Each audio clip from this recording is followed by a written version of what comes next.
everybody, welcome to the stream. Welcome. I'm not Obscurus, and we are here, and we are back for some more Pushing Gray Raven. It's finally back. Let's go. But yeah, we're finally here. We're finally back for some more PGR. But yeah, how's everyone doing today? I hope you're all doing well. So yeah, let's dive in and let's go. Can't wait to dive into some more PGR. But yeah, how's everyone's weekend so far? I hope it's going well so far. But yeah, it's been so long since we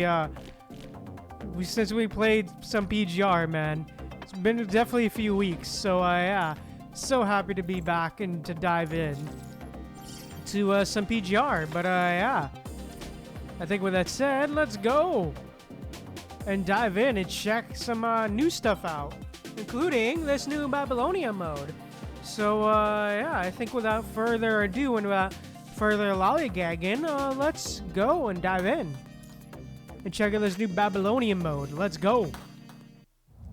Oh, cutscene. Okay, was not expecting that. Okay. Gray Raven Commandant. Identity verification complete. Gray Raven Commandant. Access to military transit station authorized. Oh, this is so cool. Okay. 167, Commercial District. May your day be productive. Oh, Commercial District. Okay. Huh. Oh, the music. Aww. Oh, Lucia. Oh, Liv, Lee, Vera, everybody. Hey, everybody.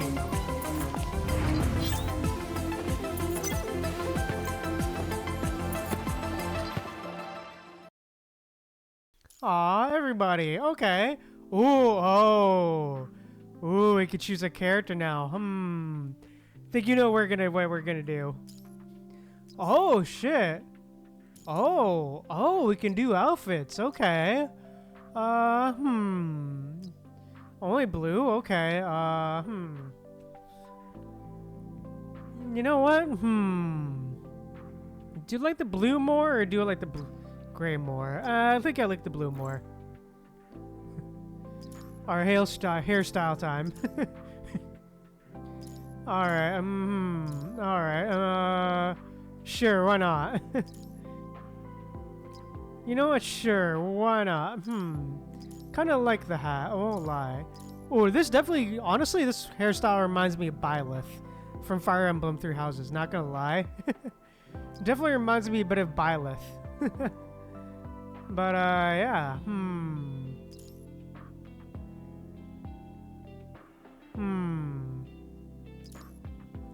You know what? Sure, why not? Yeah, I like the mask. Oh, Tiny Lucia. Aww. Oh, okay. Interesting. The Whispers of Love story. Okay. I guess we'll do that. Probably do that off stream, probably. You know what? I like that. Let's go with that. You know what? Sure, why not?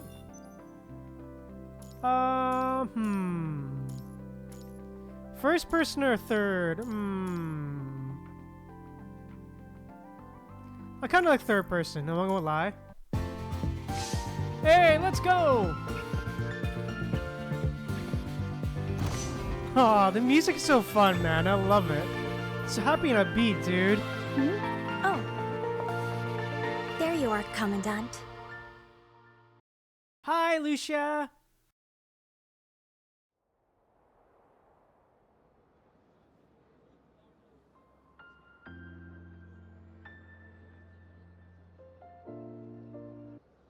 You've been working hard lately. Got any plans for this vacation? Oh, we can choose. Okay.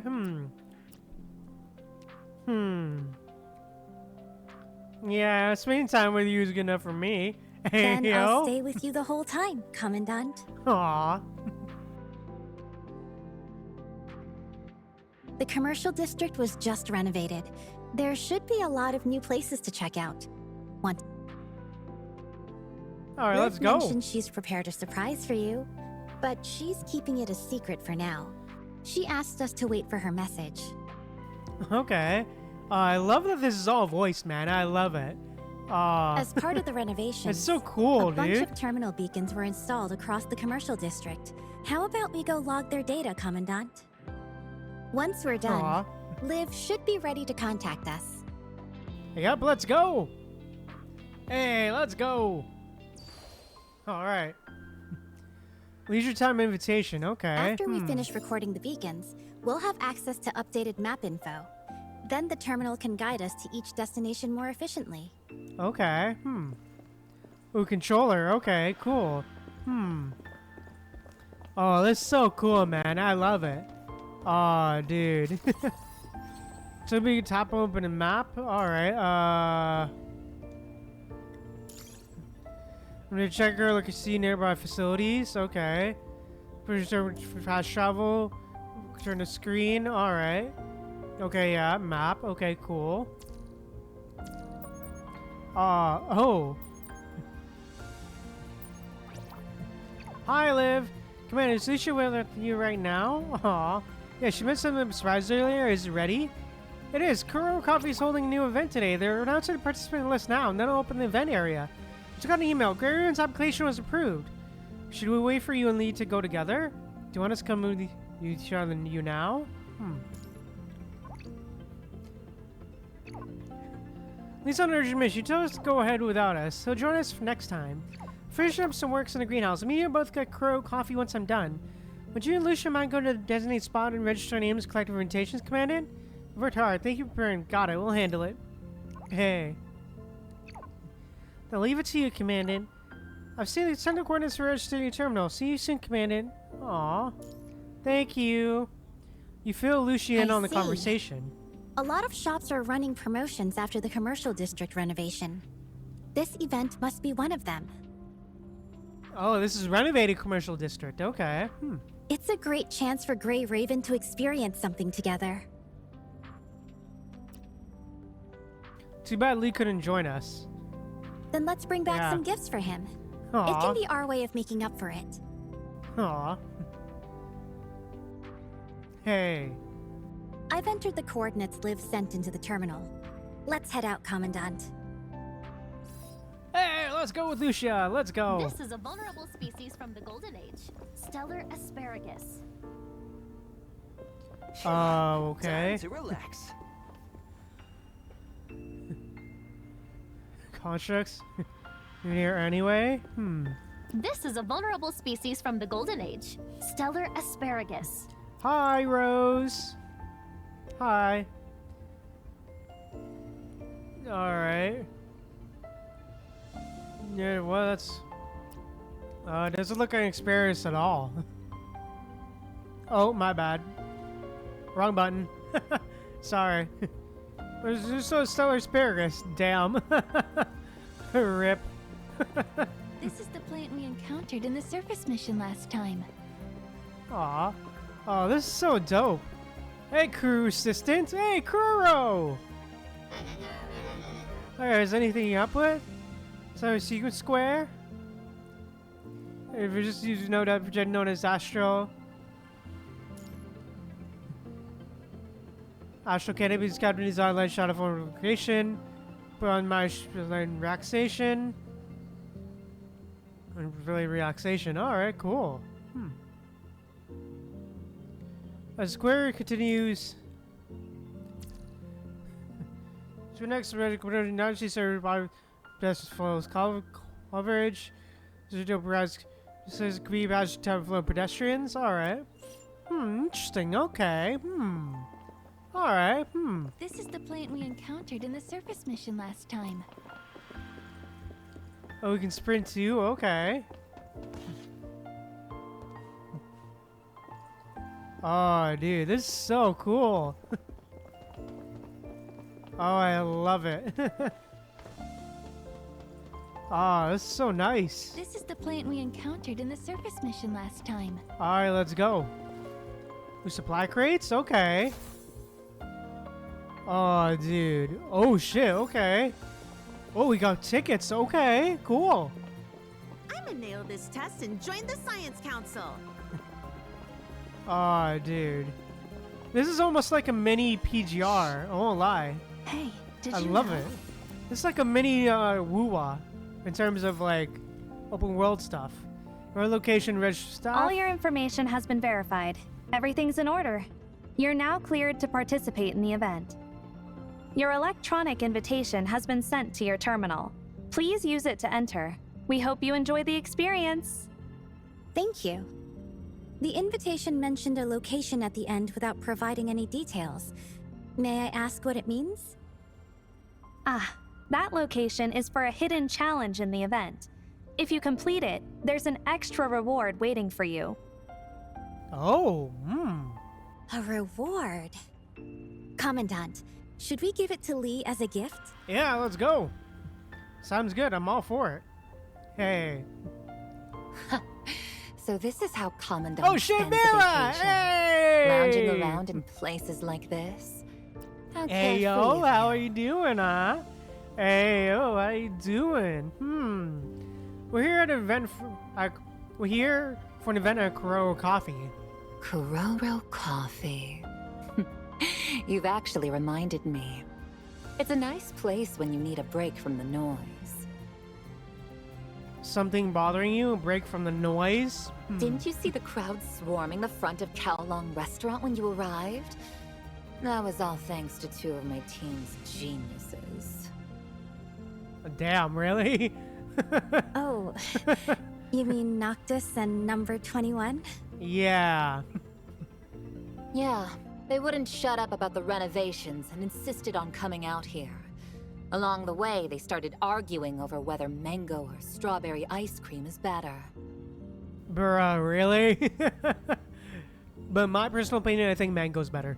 The fight got out of hand, and they ended up knocking over all the display dishes in front of the restaurant. Bruh. But yeah, again, mango ice cream is better than strawberry. I'll say that straight up. Saying that straight up.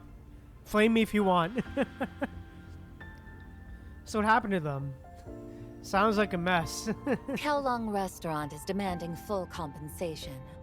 On top of that, they're making the two of them wash dishes all day to make up for the emotional damage. Damn. Jesus, a rip. Also, emotional damage. They were still bickering while scrubbing plates, so I just left. Let them learn the hard way. I'll pick them up after closing. I see. Kuroro Coffee closes around the same time as Kowloon Restaurant. It really is the perfect place to wait and relax. Would you like to come with us, Vera? Since it's on my way, I might Hey. as well. But don't count on me for whatever noisy activities they've planned. I'm not interested in that. Uh-huh, are you sure? Yeah, uh-huh, sure. Let's go. I just need a quiet spot to pass the Uh-huh. time. Okay. Hey, yo. I didn't care much about this event at first, but since it has your attention, I'm starting to get curious. Maybe I'll invite you to join me next time, if it's interesting enough. Alright, okay. Sure. Sure, hey, what's up? Ooh. Oh, this is so good, so cool.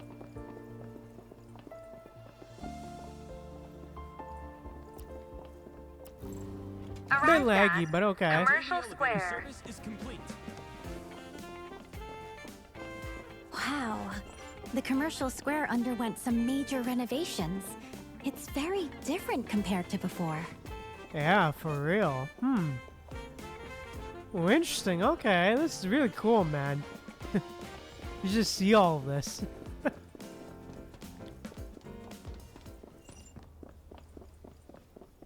Don't be so rash next time. Oh, okay. Ooh, hi, crew assistant. Hi. Yeah, what? Tell me about the commercial square. Okay, yeah, definitely get a bit glitchy. Comes to the BBC's rare survivor Space Commercial District, where commercial serves as not only, bruh, goddammit, not only as a hub for business, very business, but also venue for nearby enjoy leisure, entertainment, social gatherings, interactive exhibitions, street performance, open lectures, street squares always bring with energy and entertainment. Okay.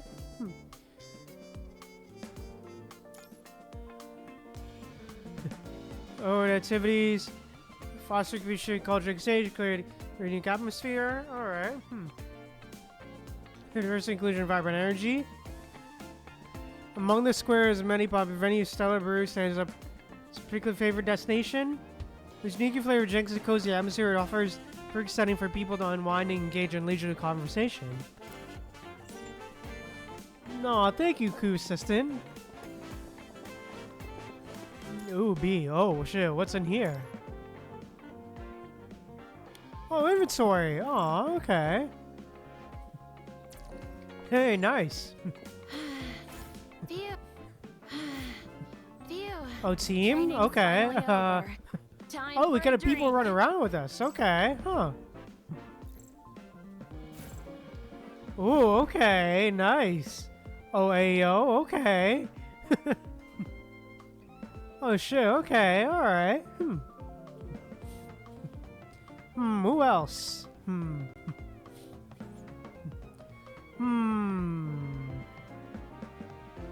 Who else should I bring? You know what? Fine. Sure. Let's bring Lucia.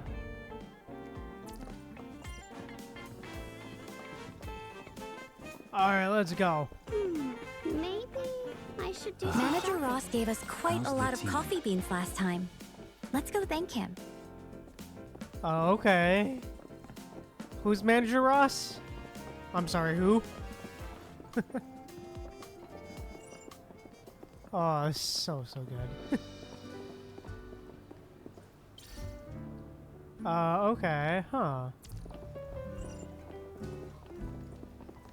Oh, I love the music. Oh, it's so chill, dude. Oh, I'm loving the vibes, man, of the music. Hi, Liv! Give me us a Liv and So Crow there coffee. is a hidden mission. I also agreed that we should give the mission's reward to Lee as a gift. According to the Aw. rules they just announced, once we finish the event, we can pick up some souvenirs from the staff. After that, we head to Sequence Square, check in using the store's photo system, and claim the final reward. Hey, okay, alright. God damn it, nah. Well, the staff looks completely overwhelmed right now.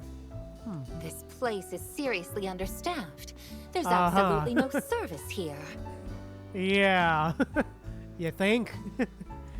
Why, you think? Vera, I thought you found a seat already. I tried.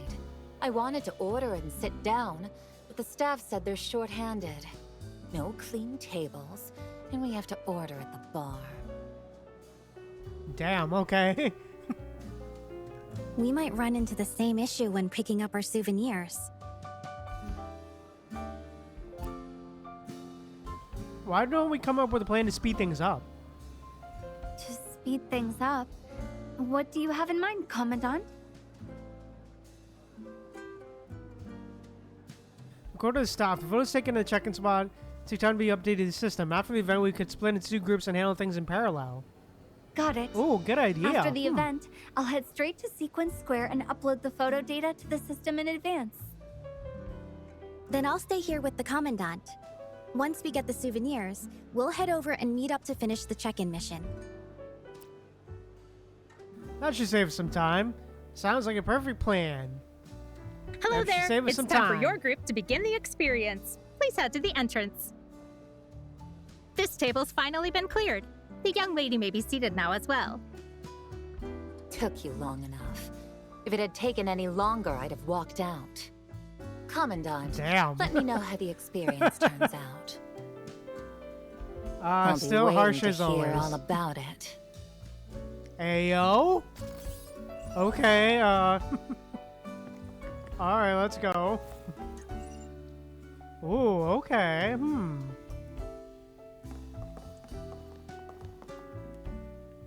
Enjoy the event with Lucia and Liv. Liv that heads to the Sequence Square first. Sorry. Please wait just a bit longer. It's been a busy day today, and I have no idea where our boss put the souvenirs. Oh boy, yeah, I get it, bro. Oh, I feel that. I feel that so hard. Why not ask him directly? Or is Ross not in the shop today? Huh? You didn't know? I thought you two were close, so I figured he would have already asked you for help or something. Help? Did something happen to Mr. Ross? Hasn't contacted me lately. Well, I can't say for sure, but we're all pretty sure something's been bothering him. Something serious. Oh, damn. Okay. Something serious? How bad is it? We don't know exactly. He won't talk about it, but it's clearly related to the shop. One time, I saw him looking really worried. I think I even heard him muttering about what to do with the future of Kuroro Coffee. Anyway, it's hard to explain all at once, but lately, he's been in a bad state. It looks like he hasn't slept in days. Don't worry, I'll talk to him and see what's going on. Hey, alright, time to talk to the guy.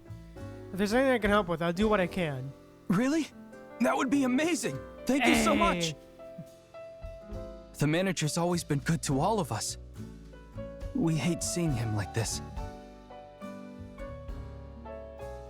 Once today's rush is over, feel free to come to me or Haley if you need anything. We want to help too. Thanks, I will. Layden thanked you and found souvenirs shortly after. So they were shoved way in the back. No wonder I couldn't find them. Got them. Here you go. Damn, that heavy, huh? The rewards for the event and check-in task will be mailed to you later. But for now, you can take printed copies of your check-in photos with you. It's a special bonus we prepared for you. Please accept them. Thank you very much. Now that we've got the souvenirs, let's get ready to go, Commandant.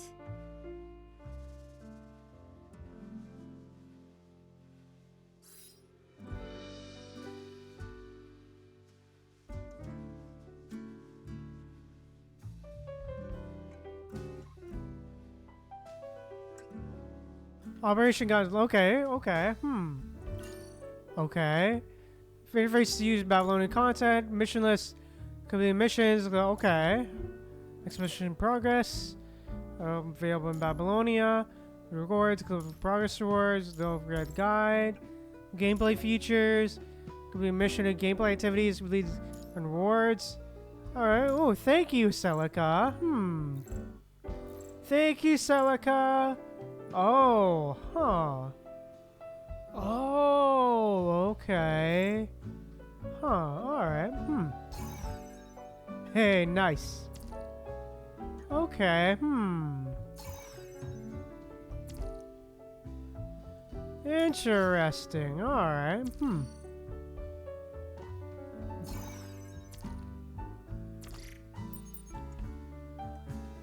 Hey, what's up, Liv?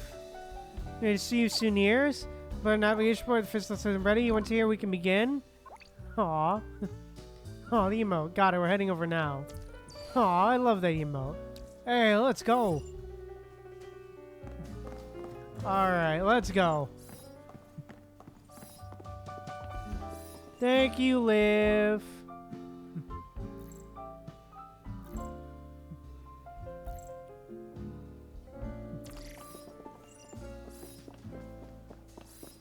Thank you, Liv. Arrived at Commercial Square. Alright, cool. How's the team? Hi, Liv. Do some shopping. Finally over. Time for a drink. According to the rules, you only need to upload 3 photos on the designated platform to complete the check-in mission. The only requirement is that one of them must feature the souvenir. The other 2 can be anything we like.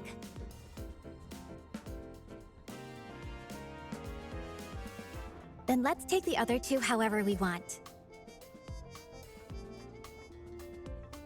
Any ideas, Commandant?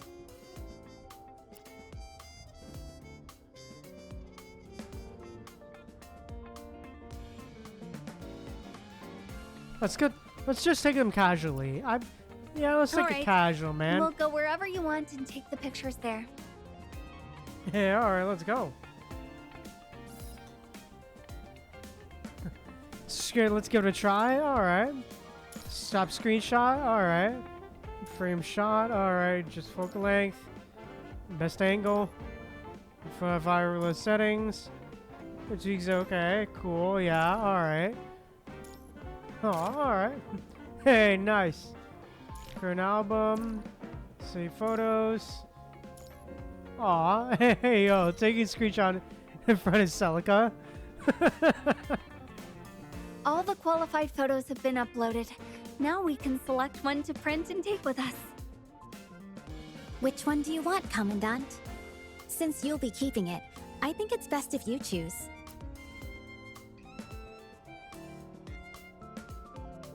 Haven't you already picked one? Aren't you going to take the keepsake now? Too? Lucia and I already talked about it. We want you to have this one, Commandant. It's a gift to remember today by. Aww. It's from all of Grey Raven. Lee agrees too. I just checked with him. He wants you to keep it. I understand, thank you.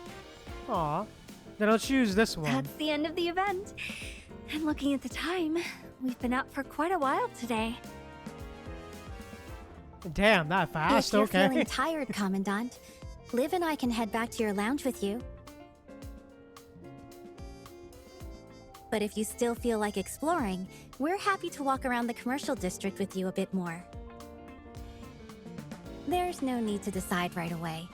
You've still got some time off left, and Grey Raven will be with you every step of the way.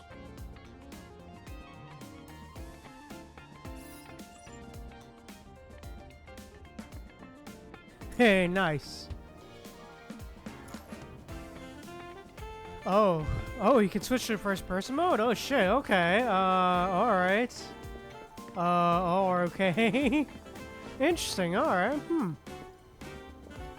Oh hey, Karenina! What's up?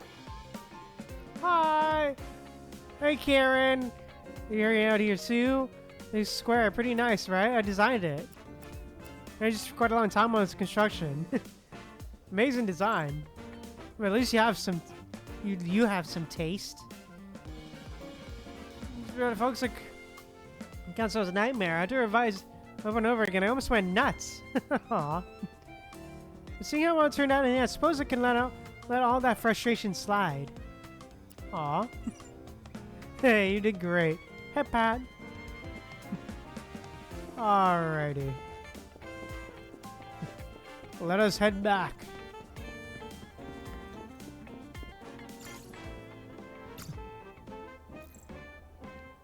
Alright, teleport. You know what? Sure, let's just teleport. Hey, we're back. Ooh. Oh, it's so cool to get to see Commandant's room in like 3D, full 3D now. Damn.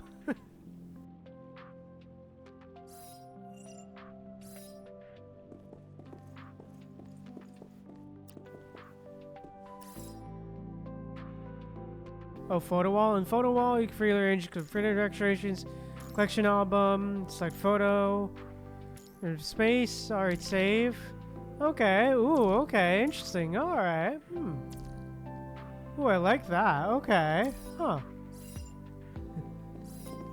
Arrange photos. Alright, go to bed. Alright, time to go to bed. Time to go sleep.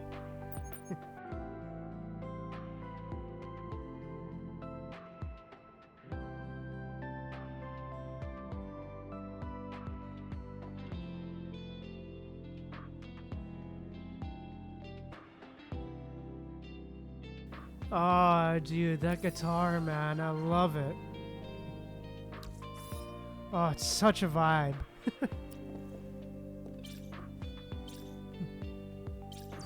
Check promptly. Alright, be done on time, sure. Okay. Oh wow, that was quick. Huh. Okay. A cafe conundrum, alright.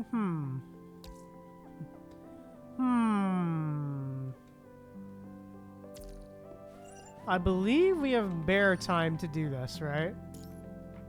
We have like tons of time to do the Whispers, yeah, story, right? So like, we're good, right? We're still cool. We're still good, right? Alright, F5? Oh, what the hell? Oh, it's a tutorial thing. Okay. Okay, interesting. Alright. Interesting. Alright.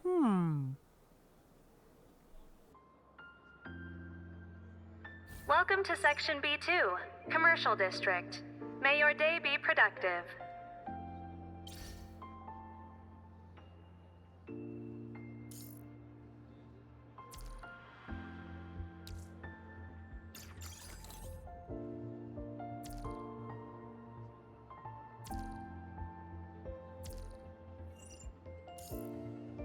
You know what? I think I'm done for now exploring Babylonia mode. I think we'll do this more down the line once we caught up with like actual, you know, with all the stories, you know? With all of the, you know, main story stuff. But yeah. I think we'll definitely do that once we're all caught up. But yeah, I think with that said, let's continue on with the story here. Alright, I believe the last one I did was 5. So, yeah. Okay, let's go. Counterclockwise. Let's continue reading. You look out the window. The students return to the academy scattered and straggling, dragging their broken bodies. The crowd is barely half as dense as when they departed. Yeah, let's continue. Yeah, let's see how Jetavie's story continues on. Many more have sacrificed themselves. Damn, what a shift in tone. If images from his used to linger on your retinas. The morning sunlight fails to dispel the gloom brought by the nightmare. Jetavie, that girl, has vanished so easily in the dream. Was it merely a nightmare, or something you truly experienced? Blink.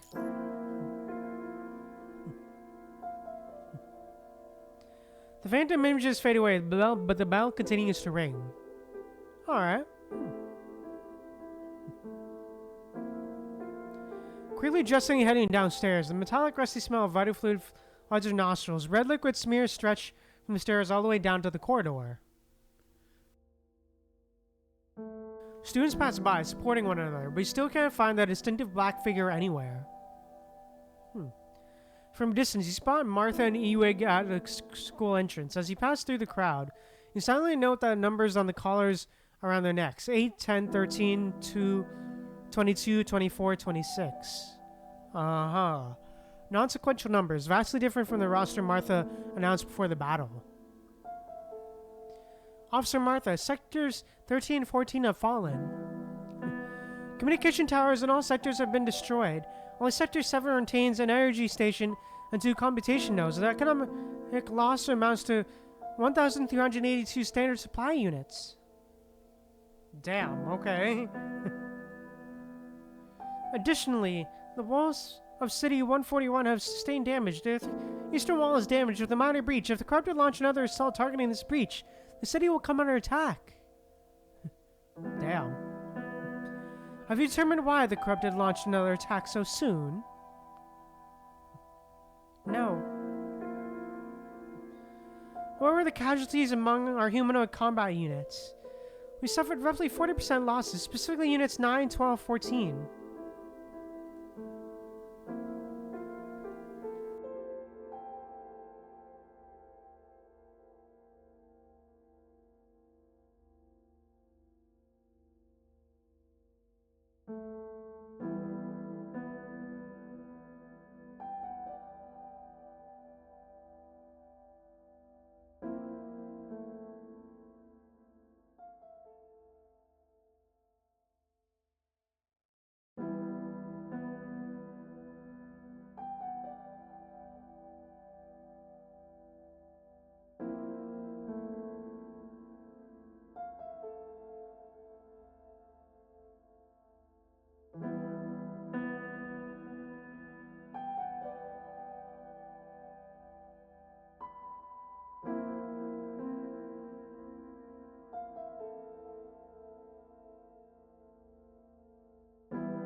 She writes numbers to Martha with expression. Martha listens silently, standing ramrod straight. Okay.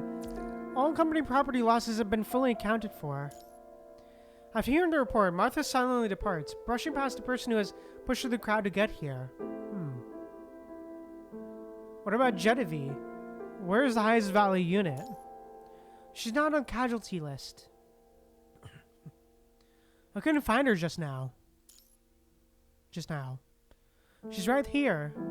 She steps aside, revealing a black body bag. What? What?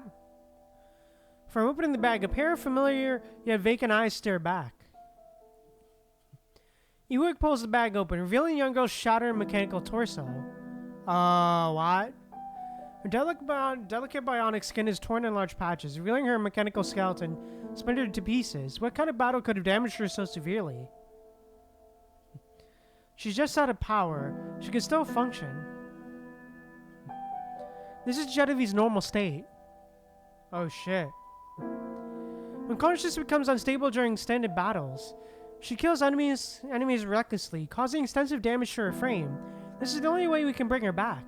Okay.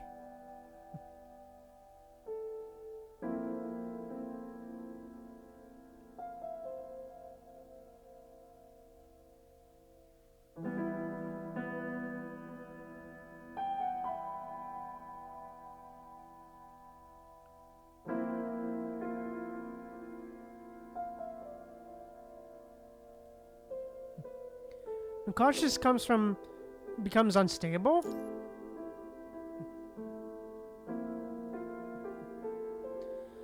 Yesterday's battle was an exception. She usually doesn't walk back on her own, is in such an intact state. However, her target that day was number 17's body. Perhaps she didn't fully engage in battle because you had already retrieved number 17.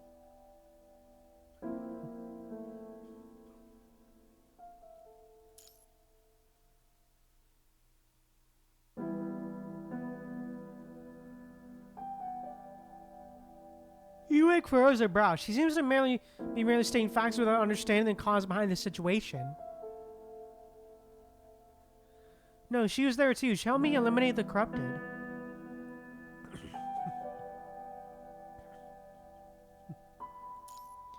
That doesn't fit her logic either. She usually doesn't follow the teacher's orders, much less fight alongside them.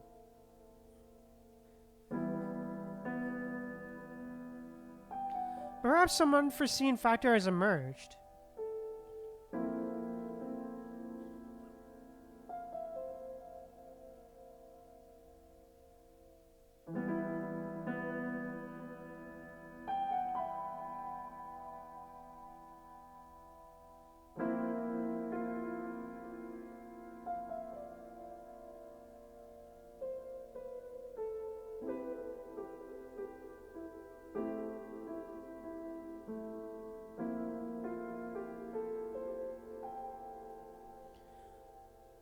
Factors emerged, yeah. She follows in silent thought for a moment, ultimately unable to reach a logical conclusion. Alright,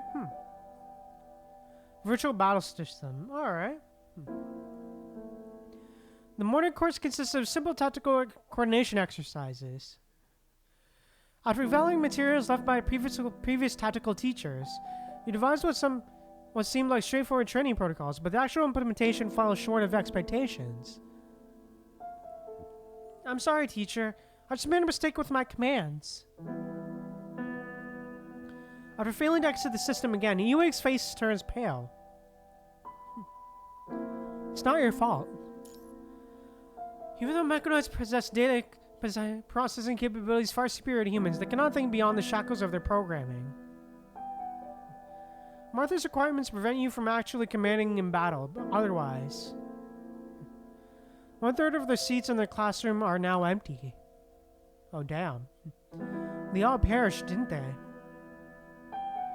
Due to her severe injuries, Jetavie is not participating in today's class. Damn, alright.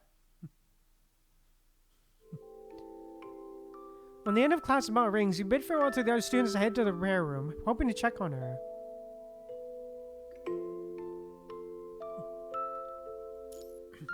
Hello, teacher. Jetavie isn't here.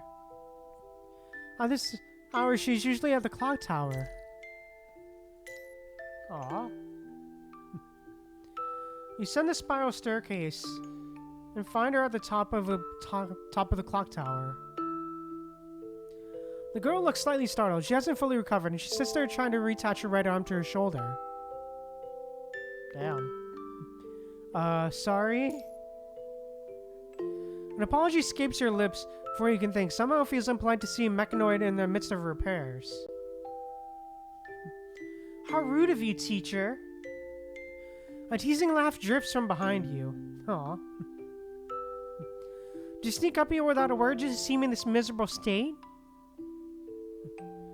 I just wanted to make sure you were out of danger. Well, I never knew you were a teacher who cares so much about your students. Hey, turn around. Aw. With her permission, you turn around. A mysterious light flickers in the girl's eyes, making her thoughts impossible to read. Much of her body is still exposed, with mechanical structures, cables, connection power ports clearly visible inside.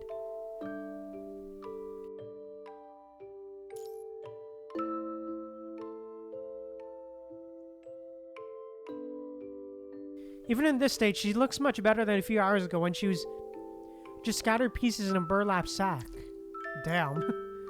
How's your recovery coming along? So, I guess. At least I can move properly now.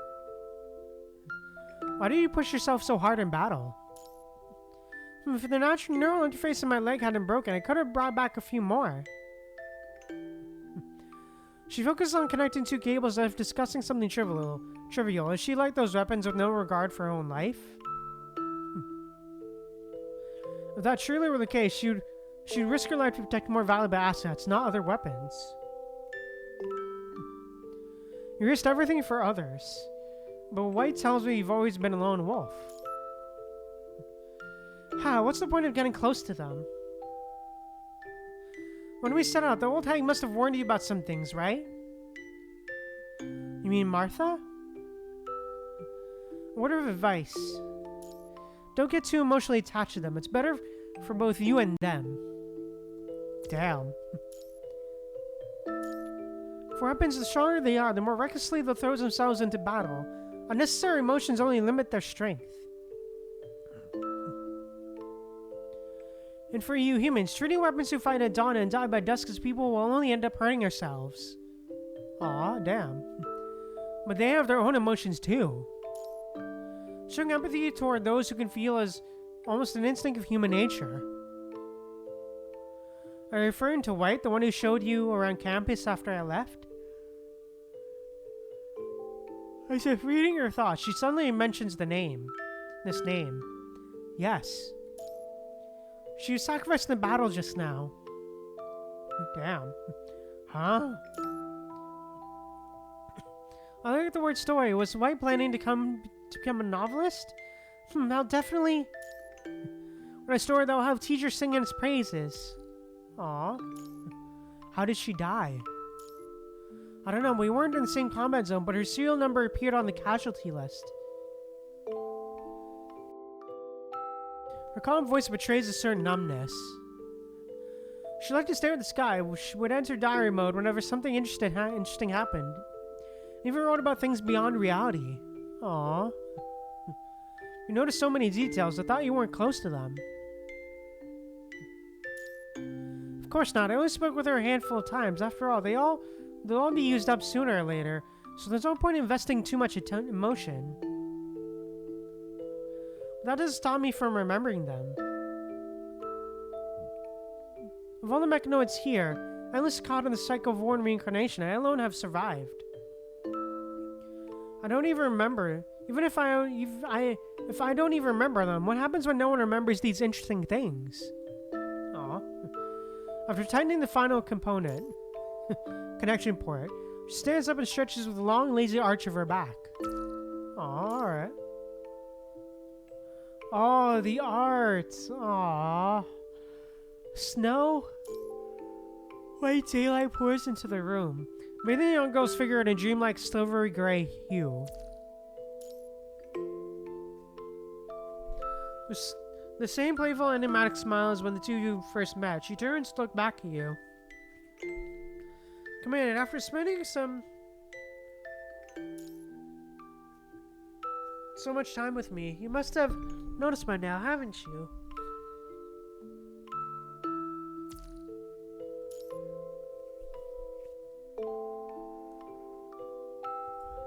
Snow white daylight, snow white walls, snow white ceiling, and snow doorways.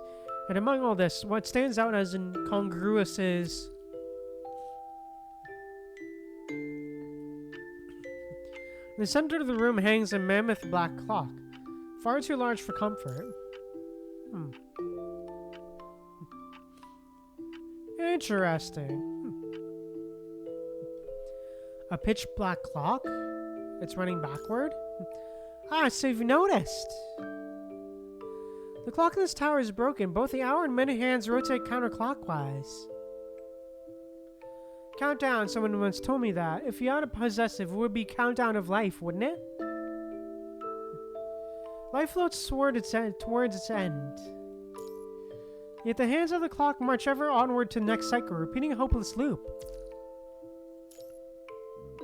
Your silhouette becomes ethereal and hazy in the sunlight. Everything here, no matter how stable it may appear on the surface, is actually a fragile existence. Damn. Against the light, her expression is impossible to make out.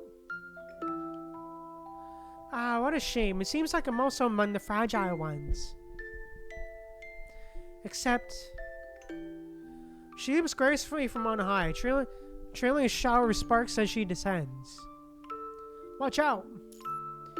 Last time, do you remember the last time when we battled together? Bright red pupils flash with evident interest. I wonder why when I fought alongside you, somehow I could stay sane. She narrows her eyes, gently pressing her oil-stained fingers against your neck. But why? I'm not sure either. Next time, how about you join me in battle? Next time, perhaps we could...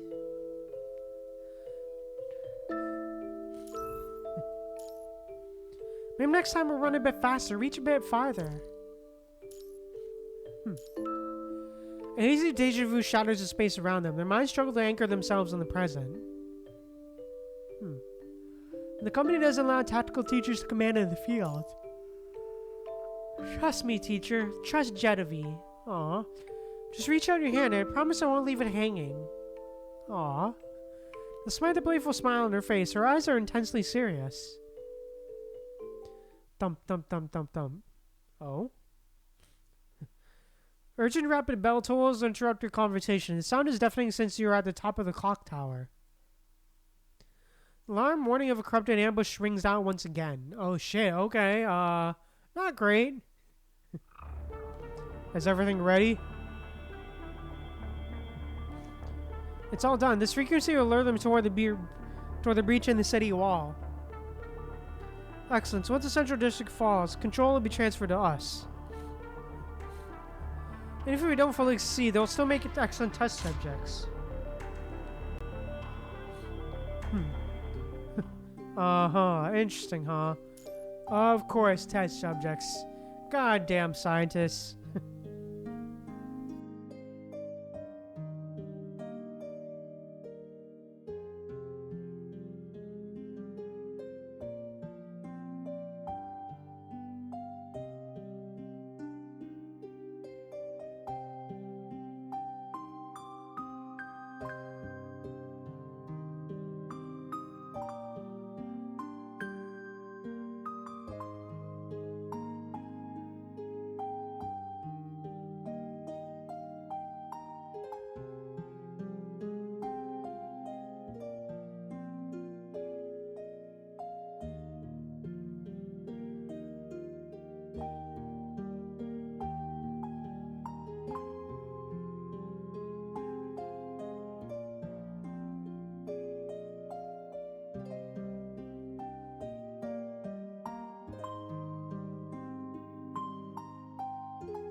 god, this music is so relaxing, man. Jesus. Wow.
Sorry about the wait, everybody. Sorry about that. Something came up, but yeah. Let's keep going. Shackles. Level 3 structural deformation detected in East District, well, Section B2 with a new breach forming. Damn, okay.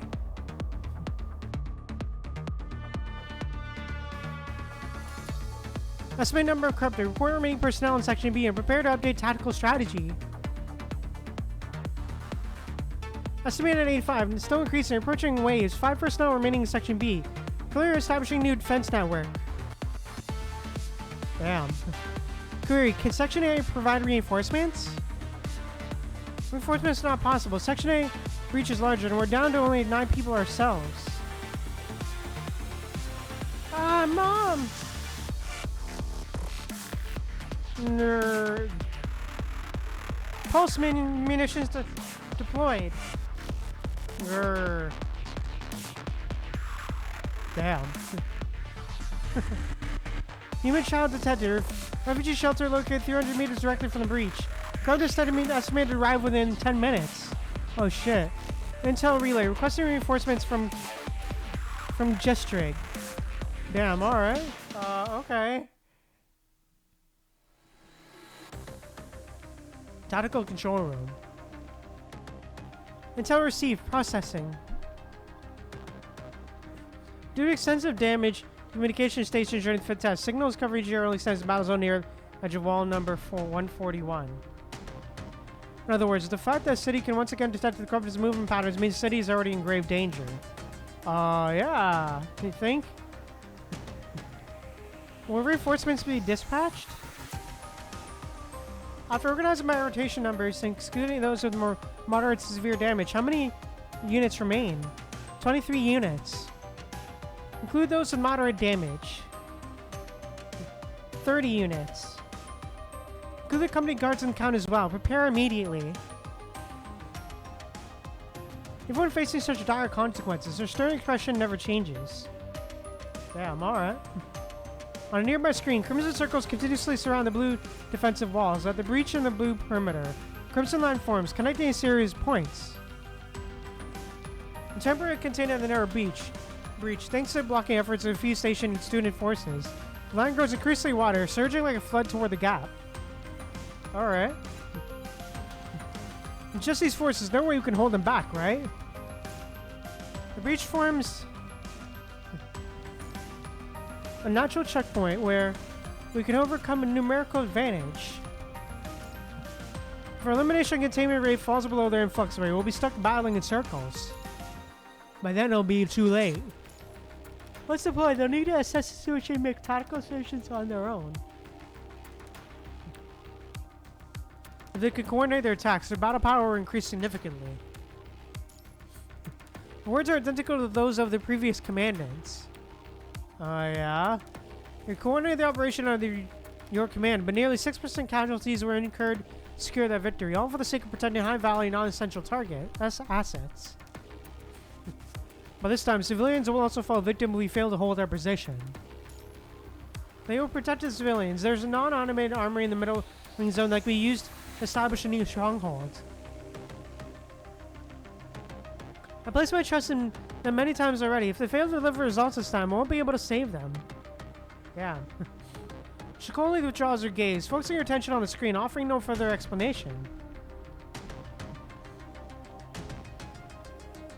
Damn. Cold. Officer Martha, preparations are complete. Let's go. As assembly orders are issued, the silhouette of a young girl appears in the distance once more. Teacher. From her slightly parted lips, you can tell she's calling out to you. In that same moment, 5 or 6 pairs of eyes lock onto you, armed guards stationed in Jetavie, each equipped with standard issue sidearms. What should you do? Which one in battlefield? Call out to Jetavie. Jetavie! Hear a call. Jetavie stretches with a long, lazy arch of her back. I hear your voice, teacher. Following your movement, the soldiers raised their guns once more. Stand down immediately. I won't say it for a second. Snap. All the raised weapons are suddenly knocked to the ground. Damn. You dare lay a finger on this person? Jetavie, obey your orders or else. Don't stand in my way, okay? Ugh. Damn, get ready, baby. Black shadow flashes before you, and by the time you regain your senses, all the armed soldiers have been completely incapacitated. I said it before, just reach out your hand and I promise I won't leave it hanging. Aw. She triumphantly takes her hand in hers. Alright, come with me now, dear teacher. Aw.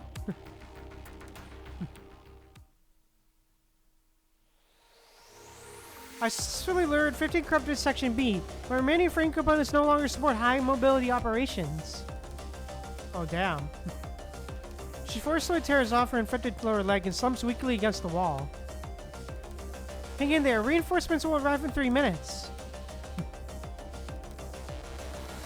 They prioritize Section A, where the remaining computational nodes are more valuable to the company. That's why I lured them away. By reinforcements, I mean just me. The sound of high-speed movement cutting through the air comes through the communicator. Don't, it's too late. Damn. Reach! Fire!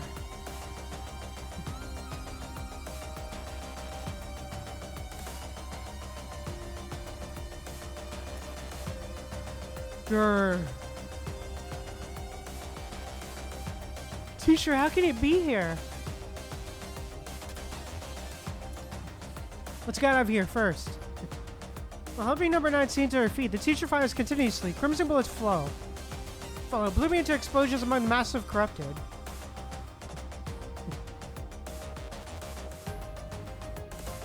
All units, lure the corrupted towards Section A. They retreat to the rear. Bang. Aw. They'll serve perfectly as bait and obstacles. In this battle, we'll need to preserve as many combat-ready forces as possible. This contradicts strategy of protecting high-value assets, but human combat, it's must prioritize human commands. She decisively joins in firing at the corrupted. Hey, let's go. After clearing Section B and luring the corrupted,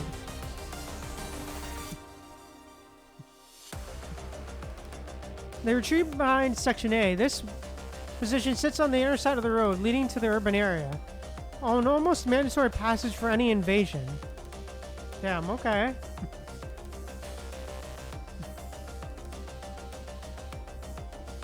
Large server racks known as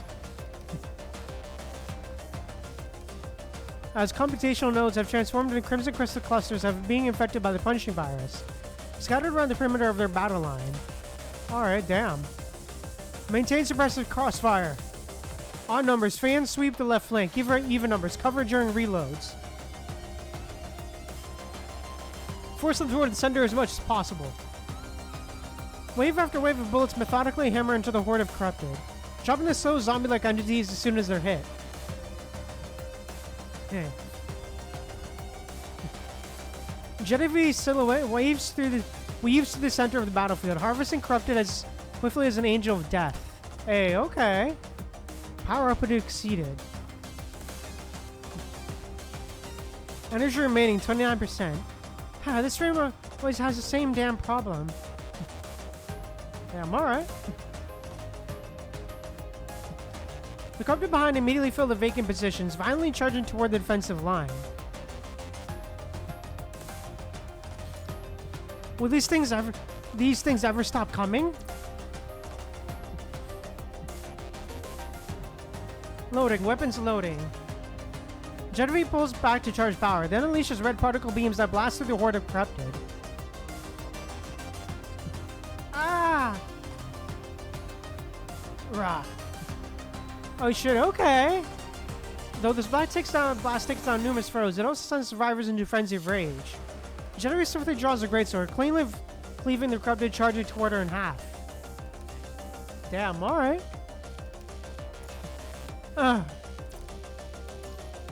Energy remaining 20%. Damn it. It's happening again. Insufficient energy detected. The Among the crowd staggers momentarily. When she steadies herself again, she launches into the enemy ranks like a burning comet. Oh, sorry. I'm a bit tired, guys. Sorry about that.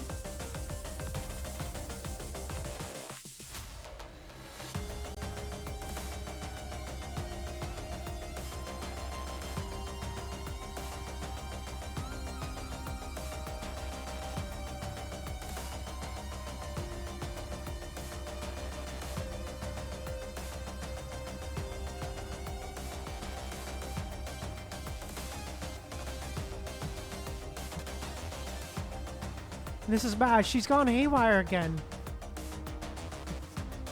As she pulls back from the horde, you glimpse wounds of varied sizes covering her body. Armor plating cracked and mechanical skeleton exposed. If this continues, she'll completely fall apart again. Jetavie.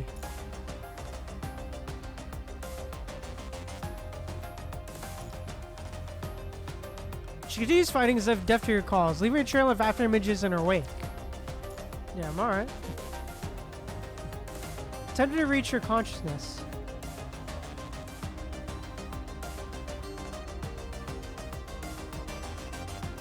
Calm down, just like when you first fought side by side.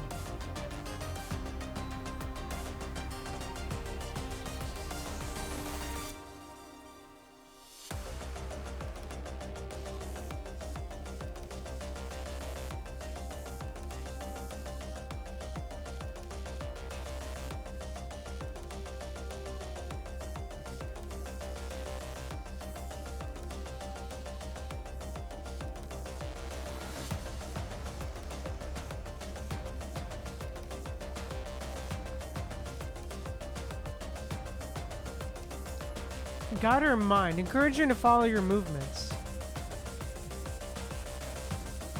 Fire. In her daze, Jetavie raises the gun and fires the corrupt in her sights. Grr. Teacher. The consciousness seems to clear somewhat.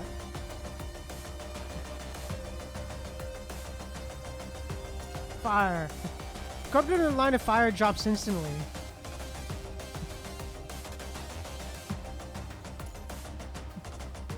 Aim to pull the trigger.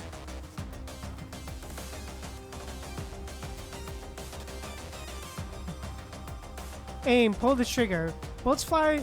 The two of you match each other's movements. Gradually force the remaining corrupted toward the center of the road. Hey, alright, let's go. Ha. Ha. The girl's consciousness slowly rises from a murky swamp.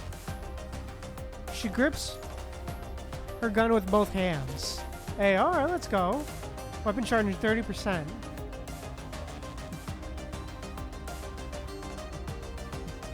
Weapon charging 100%. Bang. Everything around her seems to darken in an instant as the gun erupts with brilliant red flames, waving a scorching heat billowing outward. Accompanied by a thunderous roar, reverberating in your ears, magnificent light tears through the thick gun smoke, piercing the dense battle line from above all the way to the end of the road. Oh, dude, this art. Oh, this art is cool. The horde of corrupted collapsed like brittle twigs, leaving only a few bodies still standing from sheer inertia, before they too topple to the ground like broken reeds. Alright, Energy remaining 2%. Alright. That should do it. Corrupted signal 10 o'clock position. No, don't come any closer. A feeble cry echoes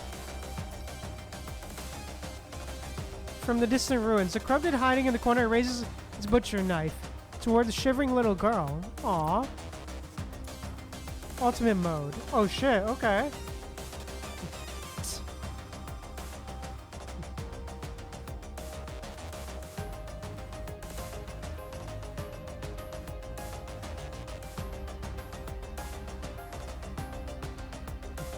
Jetavie, no! Unconscious oscillates violently, though she still maintains her connection to the beacon. But clearly the beacon can no longer fully restrict her actions. As she converted electricity, some flashes around her. And before she realizes it, she is already rushing toward the little girl. Oh shit, okay. It takes at least 10 seconds for you and Ewig to reach a predetermined location.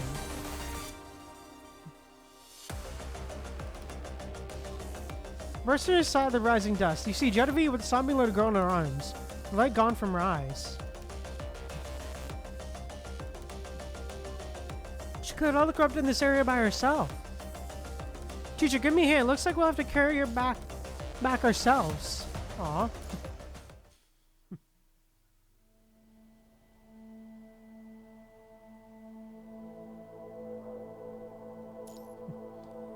The world is ending. Only one person wanders alone at the center of this dying world. The rocks crash down suddenly from the dome ceiling as the ground beneath gives away in an instant. In the moment of falling, her vacant eyes fixate upon an inverted clock. She tries everything, yet nothing can be done. Damn. The march of destruction is not a halt for one person to spare. She simply moves toward the end alongside the dying world.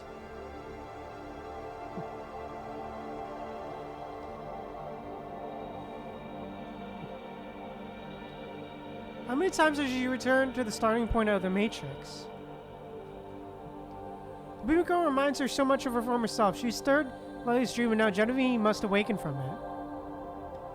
So she reaches out her hand, transcending countless cycles of despair. Just as that person once extended her hand to her at the beginning. Alright. Jetavie. A voice calls her name. Who is it? Whose is it? The collapsing world suddenly freezes in place. Oh? Chosen one?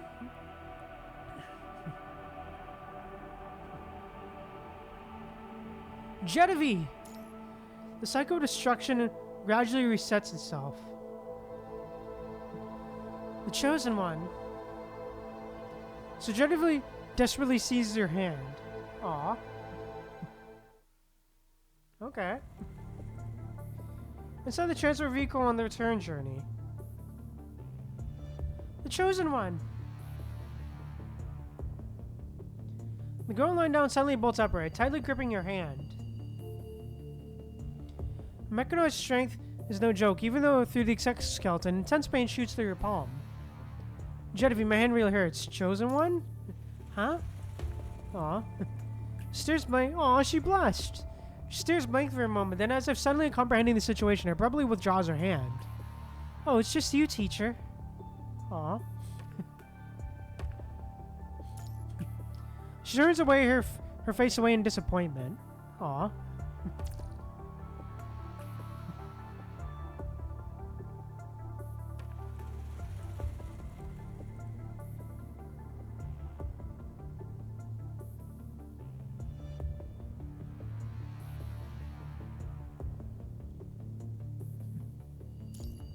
Who's the chosen one?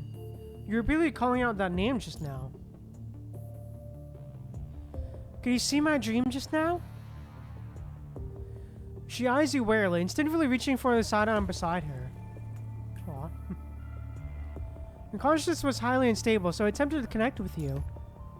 That's impossible. Even if connected, you shouldn't have the clearance to initiate a deep mind connection. You opened yourself up. What? While your consciousness was unstable, you opened up your deep mind connection to interface with me. I apologize for my rudeness, teacher. Regardless, I must thank you for your assistance. My consciousness has indeed stabilized.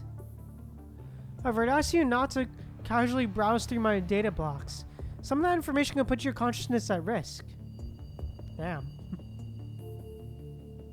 She releases her grip on the gun and curtsies respectfully, lifting the edge of her skirt, a gesture that also conveniently puts more distance between the two of you. Aw. Just as you're about to continue discussing the matter, Ewig's voice interrupts the conversation between you and Jetavie. Hey. Return to Gistrig. Hey, let's go. What's happening? Weren't the traction frequencies already set up? Why are the corrupted only now just breaching the city's walls? The scout spotted a human participating in the battle, probably a new tactical teacher sent by the company. Hey. New tactical teacher. Didn't that woman already prohibit instructors from participating in combat? However, the tactical coordination of those weapons have been exceptional. There's no way they coordinated that well on their own. The fact that they managed to contain the corrupted in the outer ring is likely thanks to that commandant's leadership. Hey. It's always meddling where they shouldn't. That battle wasn't even supposed to be the commandant's responsibility. Our plan has been delayed. If this continues, they'll likely have time to prepare their defenses. How long until the factory can organize the next wave of attacks? At least 12 hours. Speed it up. The faster the better. What if we reduce the corruptor to maximum capacity? The equipment will overheat. If the attack after the next will be delayed much longer. That's fine. We can't give them too much time to recover between attacks. What about that tactical teacher? I'll find time to have a little chat with the teacher. We can't let that teacher interfere with the transfer of control. What if they refuse to relinquish command? It's best if they surrender willingly. If not, we won't wait any longer. The longer we delay, the more complications arise. Damn, really, bro? Damn, bro.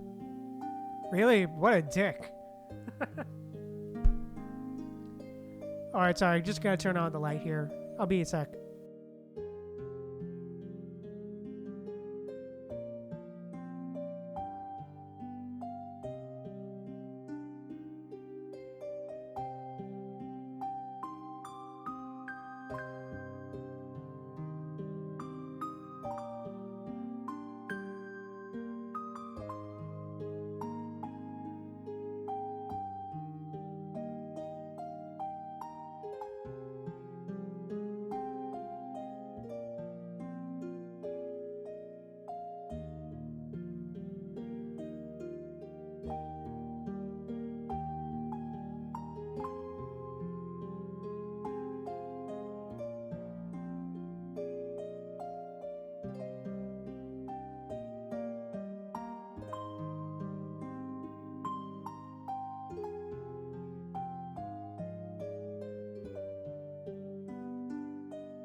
Hi everyone, sorry about that, I'm back.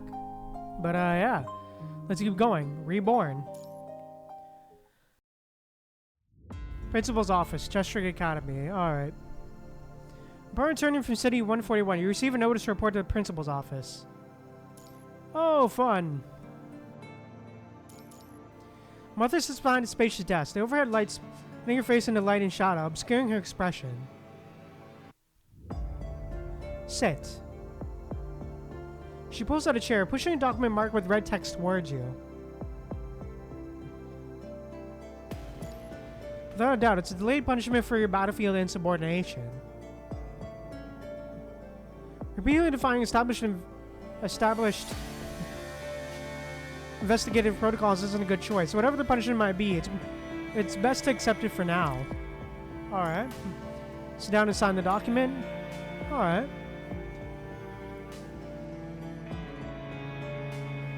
You hand back the document, but Martha doesn't immediately take it. Instead, continue to flip through the other materials.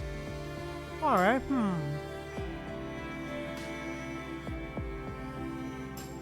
No intention to explain yourself or offer a defense? Or offer a defense? I don't understand what you mean, ma'am. I thought you would use your battlefield performance as a bargaining chip. After all, your involvement ensured the student's safety during the battle, far exceeding what expected of a teacher. What's expected of a teacher? Martha deliberately emphasized the word teacher, a statement carrying a pointed implication. Uh-huh. Uh-huh. Yeah, sure. Don't give a direct answer. Are you suggesting my merits could offset my misconduct and exempt me from punishment? Of course not. Martha's tone suddenly turned serious. The notion that merits can offset misconduct is a social convention that has no place in school. Students need to learn about right and wrong in absolute terms. If we allow students to view right and wrong as variables on opposite sides of an equation, their actions will shift from pursuing what's right to merely balancing the moral ledger. This is deeply misleading logic, especially for our students. Martha raises her head, meeting your gaze despite her white hair and wrinkles. The dignified resolve in her eyes remains unmistakable. Good results cannot conceal improper conduct, just as proper outcomes cannot entirely invalidate noble intentions. What about you? What's your purpose behind all of this? The challenge remains unvoiced, concluding her cryptic lecture. Knock knock. The abrupt knocking shatters the tense atmosphere in the room. Mother frowns toward the door and lets out a soft grunt, yet her demeanor noticeably softens. That's enough for today. Return to your class, Teacher Noctis. Oh, what about the punishment? Mother buries herself in her books, not bothering to look up. Damn. According to the relevant regulations, teacher credentials should be revoked from instructors who disobey orders during special circumstances, with suspension pending investigation. Before that can happen, we need to complete other procedures in recognition of protecting your students, protecting the students. Martha's tone remains serious, but with a subtle reduction in severity. Go fulfill your duties as a teacher for now. Don't keep your students waiting too long. As for the punishment, you'll receive it when the time comes. Uh-huh. Thanks. Understanding Martha's implied attitude, you thank her and take your leave. Hey, alright, let's go. As you close the door to the principal's office, you notice a figure appearing cautiously from around the corner. Oh, you're out already? Did that old hag give you a hard time? Be respectful to your teachers. Damn. But she really is an old hag. When Ewig reported to her, her first reaction wasn't happiness, and she snapped that she would hold you responsible. Because she was worried about all of you. Who, the old hag? No way, that's impossible. Ahem. No sooner are the words spoken than a deep, deliberate cough emanates through the door. Damn. You still lose points in this week's evaluation. Sorry to disturb you, Commander Martha. Jetavie rolls her eyes in annoyance, making faces at the closed door while tugging at your sleeve. Aw. Let's go. Ewik says she has something to give you. Oh, okay. Alright.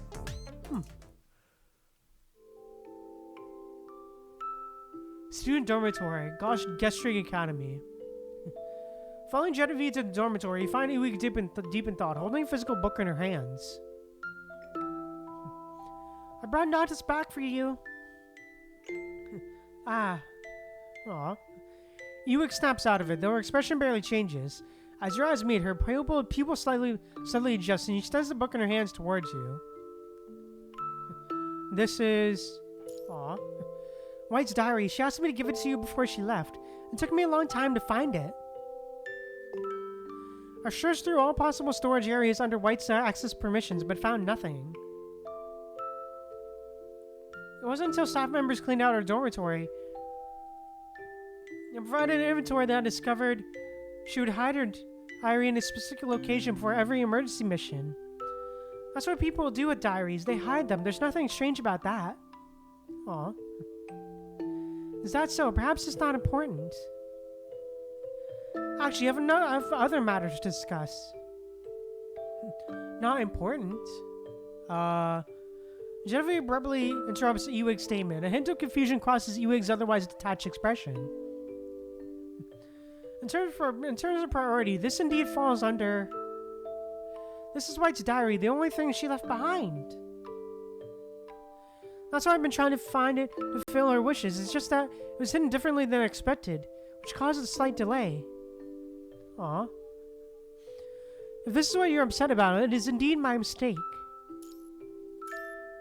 That's not what I'm talking about. I'm angry because you think White's diary isn't important. Damn. Jesus.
Ewig responds with bewilderment, her answer coming across as completely matter-of-fact.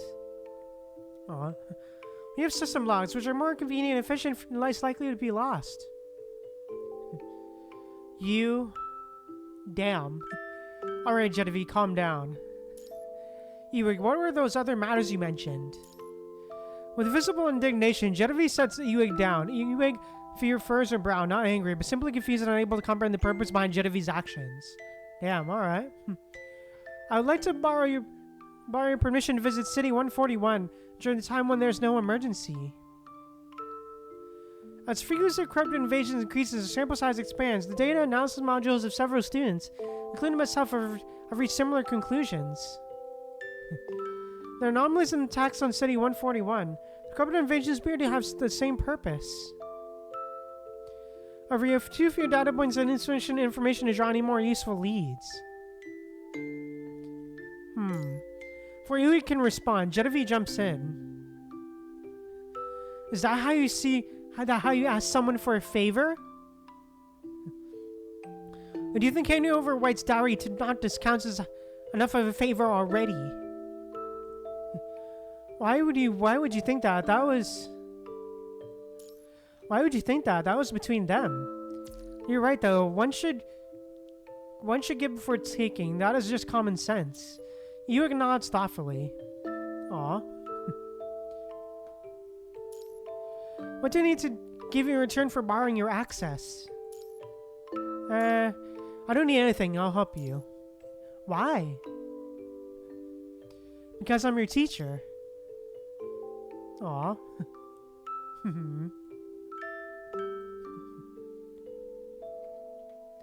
Also, you should apologize to White. Is that a condition? No, it's just a suggestion. It has nothing to do with granting you access. White, I'm sorry. For finishing her sentence, Yui turns around and bows deeply towards White's dormitory, causing you to freeze in place with the diary still in your hand. Is that how it's supposed to work? She sighs once more and lightly taps Yui on the forehead. Yui covers her forehead, appearing confused, yet remains standing perfectly still as if waiting for an answer. Yui, you're absolutely hopeless. Aw. She probably just needs a little more time to understand. That's good enough. When do we depart? Ready whenever. As she speaks, Yui glances at Jetavie beside her and adds a follow-up. Thank you, teacher.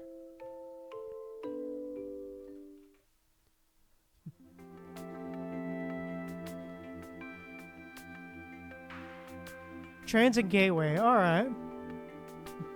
Amidst synthetic voice system announcements, you lead Jetavie and Yui out of the train car and onto the platform. Hey, alright, let's go.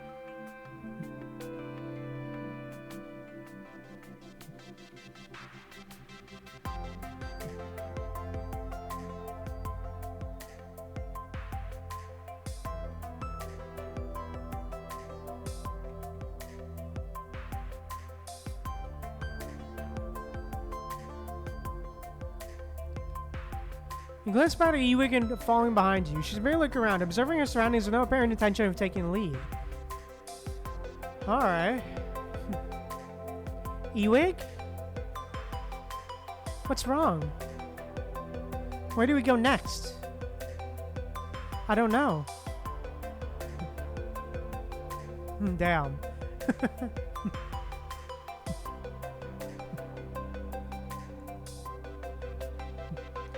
Didn't you say you had suspicions? Yes, I think the corrupt invasion has a specific purpose, which is why we came here to look around the city.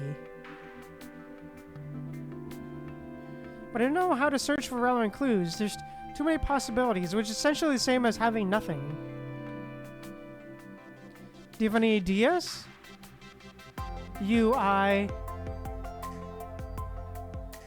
Jetavie is at a loss for words. As she tries to formulate a response, her intense demeanor intentionally frightens a small child nearby.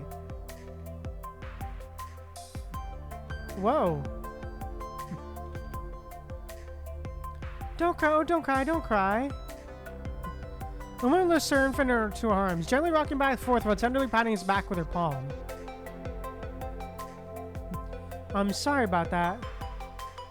It's alright, I recognize you.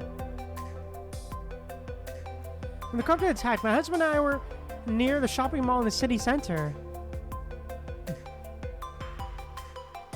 I'm surprised there was a shopping mall here. It must be from the outside, sir. When Eboot's company took over this area, they built a shopping mall in City 141. It served as a place for people to exchange supplies and run small businesses. Oh, damn, okay.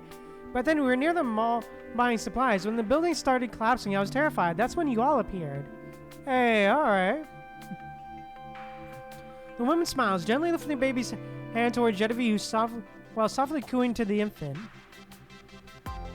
There, don't cry. Big sister over here is here that saved you, don't you remember? Wow. The baby's emotions swift as quickly as they came. Under the mother's comforting words, the crying gradually subsides. Hey, nice. The baby's eyes widen with sudden curiosity as it gazes at Jetavie, stretching its tiny hand out even further. Okay. Aw.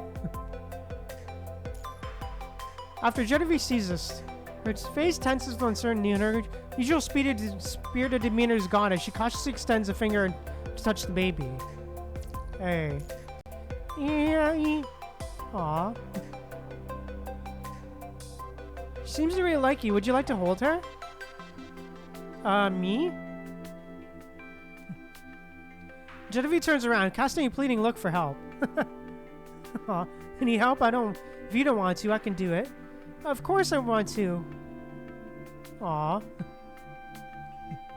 Jetavie immediately objects, then carefully takes the baby into her arms. Yeah. Hey, don't wriggle, don't wiggle. Everyone expects Jetavie to quickly return the baby to the mother, but she carefully cradles him until she drifts asleep.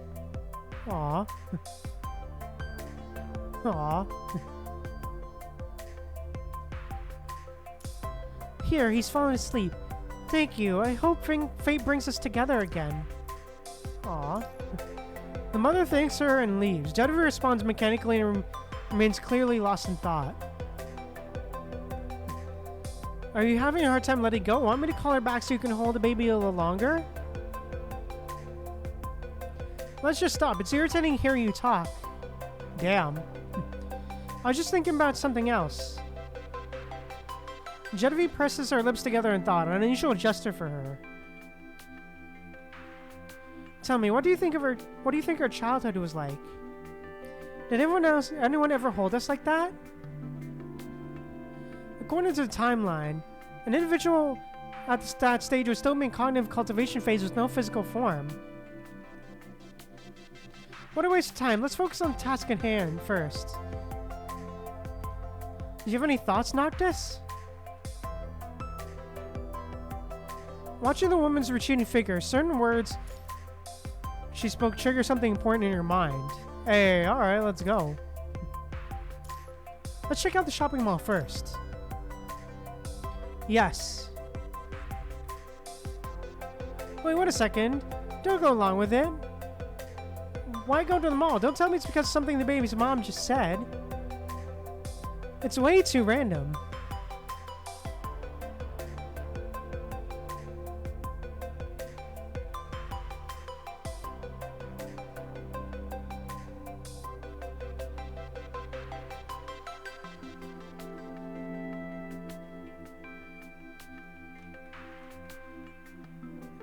It's not exactly a random choice. You take White's diary from her pocket, open the cover, and run her finger across the title page. Hey, nice. Martha allowed us to unwind in City 141. This was the first time we'd ever received such an order. I don't quite understand her intentions, nor do I grasp the purpose of unwinding. But I'm of course spinning rapidly. I suppose people would categorize this emotion as happiness. I'm happy, and I want to write down this feeling. But Ewig doesn't feel the same way. She also participates in the outing, but it looks more like she's just executing orders. I feel like something's not right about this, like we're making a mistake somewhere, but why do I feel this way? Obedience is supposed to be a basic principle that must be followed. I can't explain it clearly. No logical formula can give me the answer. But find a piece of information. When life has things you can't figure out that make you happy, go shopping. I've decided I'm going to take Ewig to the shopping mall. Aww. Shopping mall. Do you remember this place, Ewig? Aw. Ewig tilts her head in confusion. Her mechanical pupils rhythmically dilating and contracting. Hey.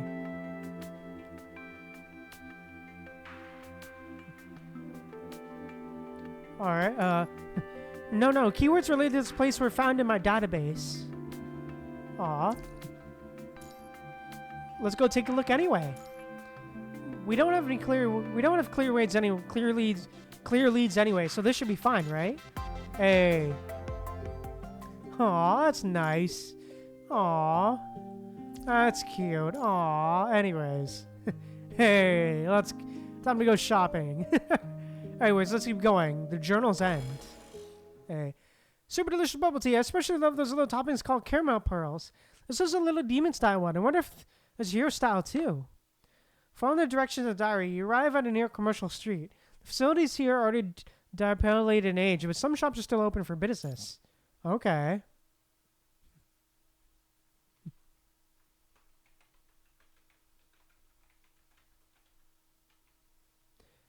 Jetavie seems to like this place quite a bit. She dashes off to explore elsewhere in the blink of an eye. The transmitter's likely hidden somewhere around here. You should thoroughly investigate the area first. Alright. Ooh, okay, gameplay time! Let's go!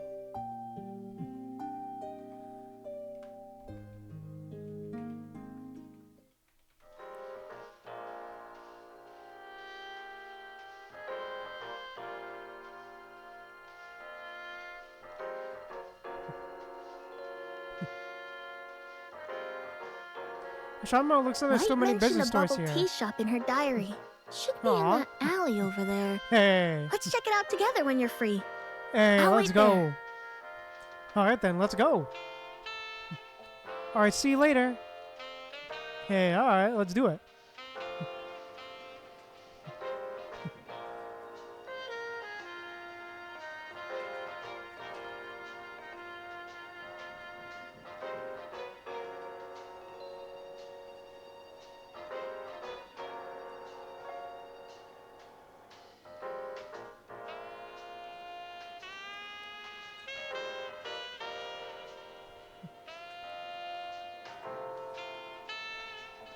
All right, let's go.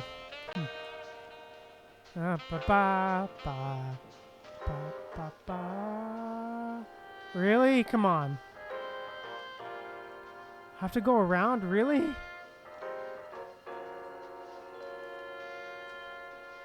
All right, here we go. Hi.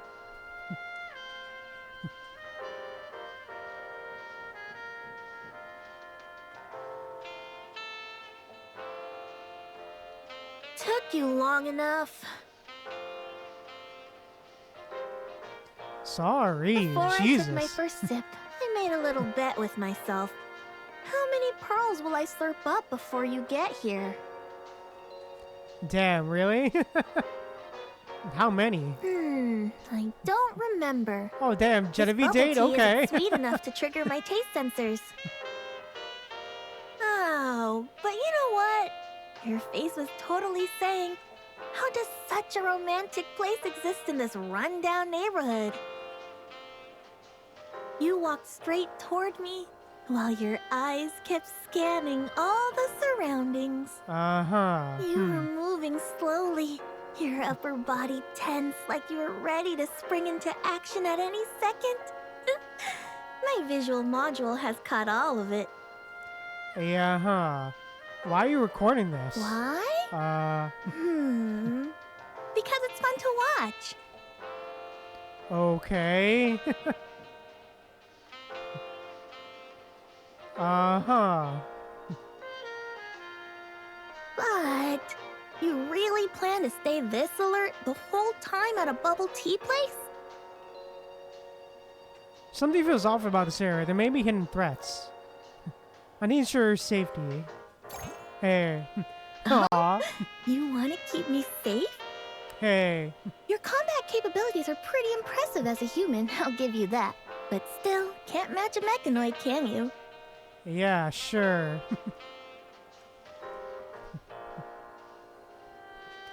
Because you're my squad, that's all.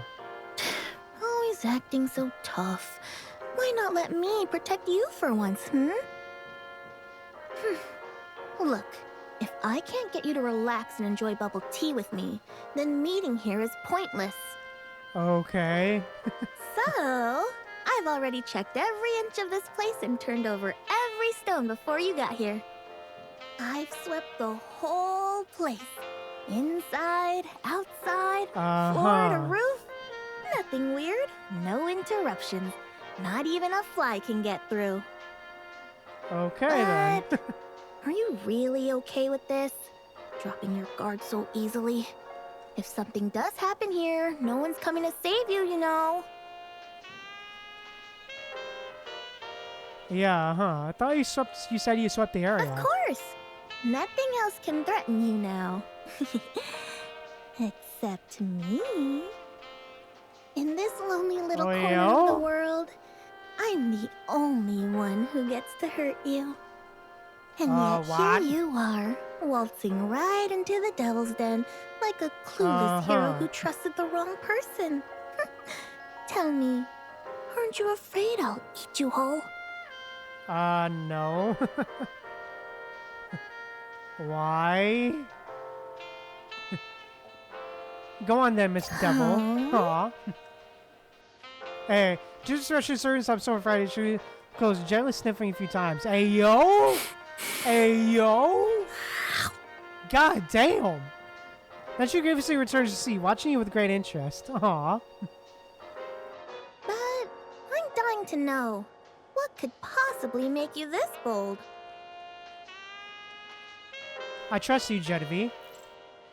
She countless opportunities to harm you, but not only does she frame doing so, but she chose to protect you instead. True. Oh, looks like someone's fallen under my spell.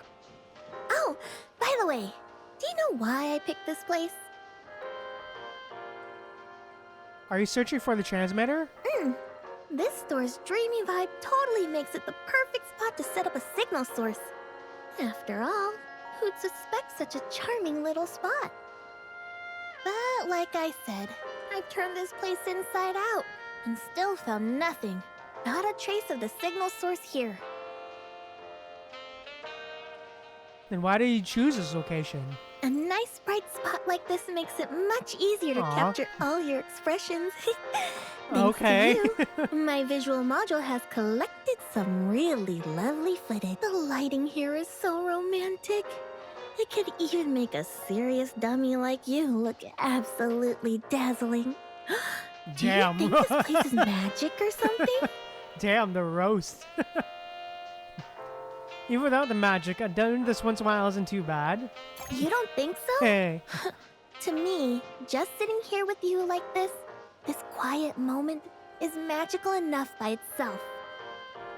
Right now, staring at this bubble tea, the sounds of battle with the corrupted just fade away. Oh, damn, okay.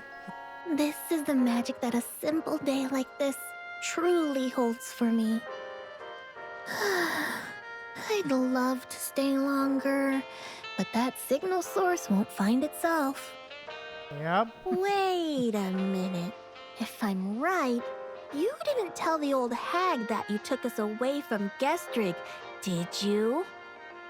Are you sure it's okay to be lounging around chatting with me? In the very place she forbade you to go? Where are the accomplices? Ayo, okay. Damn, high affection level. Jesus, okay. This better be... Okay, damn, alright. Ayo, okay. Damn, alright. It's chilling, huh? But I feel like this bubble tea could be a bit sweeter. Aw. Hey, nice. Jetavie mumbles while chewing on the tapioca pearls. The sugar Jetavie just added is already 7 times the standard daily sugar intake for a human. It's equivalent to consuming a week's worth of sugar in 1 day. Jesus, damn. It doesn't matter, I'm not human anyway. You just added just as much sugar to teacher's bubble tea, didn't you? Teachers are going to get cavities. True. You discreetly glance at the bubble tea that was just handed to you. Callingly sweet aroma wafts through the air. Not entirely unpleasant, but so intense that you can't help but question the sugar content inside. Uh-huh. Upon hearing Ewig's words, Jetavie looks at you with anticipation. Jetavie's expression suddenly turns somewhat frightening. She unconsciously leans in closer, seemingly intent on forcing you to drink the bubble tea. Damn. Oh, it's not like you're the chosen one anyway. She stares at your face for a moment, then as if suddenly giving up on something, skips away the bounce in her step. Alright, on the ruins of Building D, there are tiny organisms called ants. They occupy such small pixel points in the visual module, it's truly fascinating. The Malazoni has so many colorful clothes. Wow, there's even one that's golden all over and gleams from every angle. It's decided then, after passing the test, White will swap that uniform for this one. And it looks so awesome. Aww. The old residential area. Only a few photographs remain here. Come to think of it, I haven't taken a group photo with everyone just right yet. I should find some film rolls somewhere next time. Aww. The Super Invisible Golden Age Media Store. The items inside far exceed what a typical media store should have. Game cartridges, DVD, records, cassette tapes, VR equipment. What a shame my frame doesn't have built-in players yet. Stepping into the media store, Ewig is captivated by fluorescent decorations scattered throughout. The vibrant colors reflect in her kaleidoscopic pupils. Aww. Magical Girl and 14 Flying Broomstick Racers EX Edition. Alright. A Jealous Slime vs. Sticky Demon King 2. If I were here, these things would definitely help with her stories. Yep. How can you tell? Because they'll conform to her language logic. Most of these are things I can't understand, but that would be exactly what she loves the most. Aw. Your language logic? Actually, it's not just me. She herself can't understand them either. She likes saying she can't even understand herself. But you don't find it interesting, Ewig? That's what White would say to me. Aw. Aw.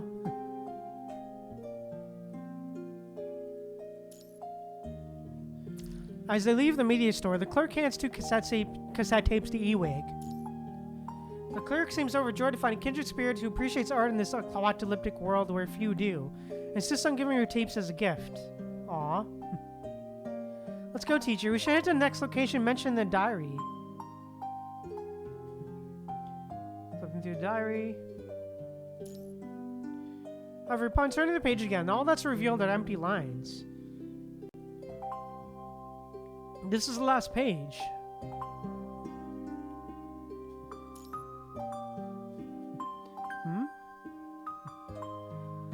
You hand the diary to Ewig, and she flips through the remaining pages, finding nothing but clean blank sheets of paper. Is that all? She stands stunned, asking the question with a bewildered expression. There's nothing else. Confirming once more, she closes the diary and opens it again, rapidly flipping through the pages starting from the very first one. The messy handwriting and drawings flash past her visual modules at high speed, projecting like a silent film. Okay. Why? Didn't she write more?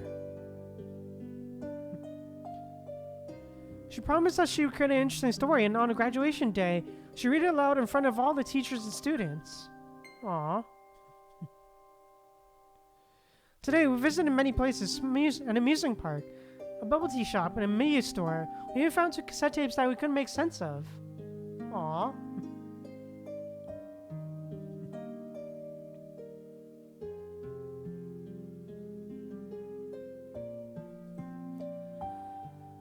Well, I would have liked it. After all, we collected so much useful material today, so it should have been written in this diary. Uncharacteristically, she speaks several sentences in succession. It should be like this. She should have been like this. Aw. She's already sacrificed herself. She can't write anymore. Is it true? She lowers her head in a daze, staring blankly at the diary in her hand. There's still so many blank pages in this diary, it's clearly unfinished. Aw. An inexplicable emotional signal suddenly floods her processing center. She stands rooted to the spot, unable to take a step forward. The memory of White ends here. Aww. That's sad, man. God damn it, really? Aw, that's so sad, bro.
Anyways, yeah, let's keep going.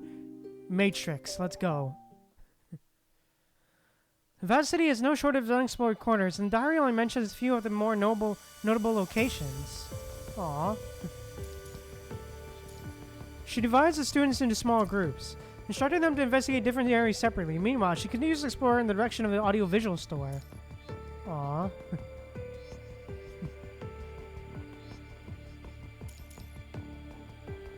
Hey, listen. Keep your head down when you walk. Haven't you noticed a group of mechanoids? Just as she's about to turn the corner, she hears hushed voices coming from around the bend. Her instincts immediately pick up the scent of valuable information, and she conceals herself against the wall to observe their movements. Damn, alright. You mean those girls in school uniforms? What do you mean, girls? Have you forgotten the day they attacked the city center? Your neighbor's mother-in-law died in that incident. Have you already forgotten? But I heard there are now weapons defending the city. Last time the corrupted invaded, it was because of them we were able to... Damn it, what weapons? They're just a bunch of bloodthirsty monsters. Do they even know what it means to be alive? Sure, they're defending the city now, but they're mechanoids. You can guarantee they won't suddenly go berserk one day. Damn. You have a point. Better to be careful. Damn. The two residents seem to turn a corner somewhere, the conversation gradually fading into just indistinct murmurs.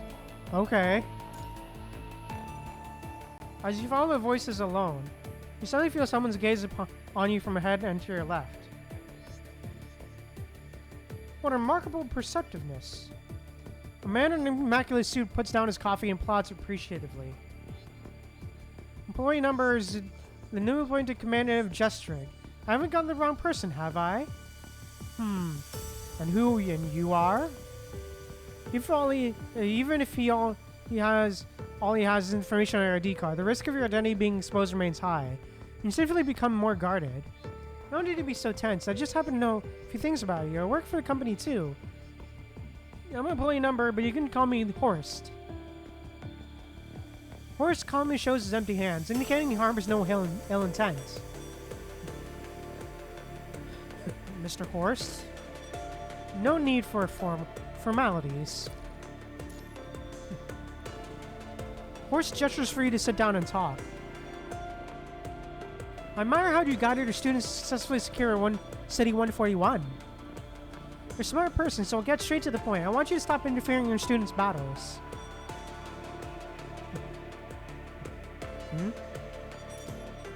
I knew I could confuse, but please hear me out first. If I'm not mistaken, Jetavie Academy is strictly forbidding commandants from personally entering the battlefield. This order was announced by Martha, Jetavie's chief combat officer, during the last company meeting. Uh-huh. Hey, you disobeyed those orders and entered combat directly. Although all participating students survived, many calculation nodes were damaged, resulting in a poor combat performance score for your team. So? And are you here to hold me accountable? Of course not. A glint of approval appears in his eyes. It seems to cut from the same cloth. Cut from the same cloth. Yes, I'm like you. We both want to find ways to keep those children alive, even if it doesn't align with the company's philosophy.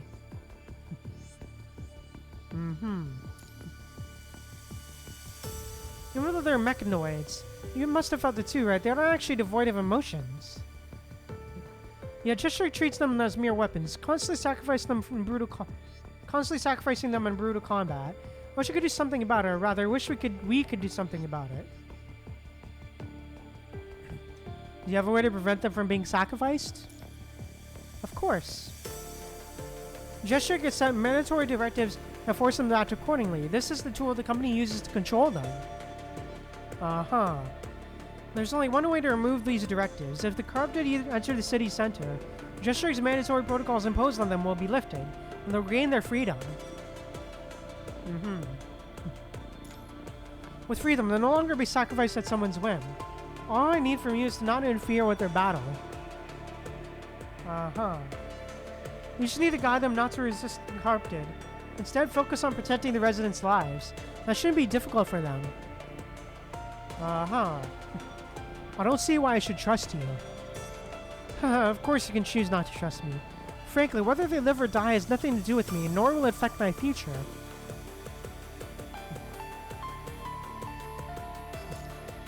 Contact me when you have made your decision. Hands over a business card, which confirms that his rank is indeed 2 levels above your own. Although you managed to save those students, your combat record has been less than satisfactory. If you're willing to cooperate with me, I'll submit a special explanatory report to your headquarters on your behalf and give you a higher evaluation. After all, you protected what truly needed protection. Uh-huh. Give it some serious thought. My private communication channel is on that card. I hope to receive an answer from you soon. Puts a slight emphasis on the word soon. Uh-huh.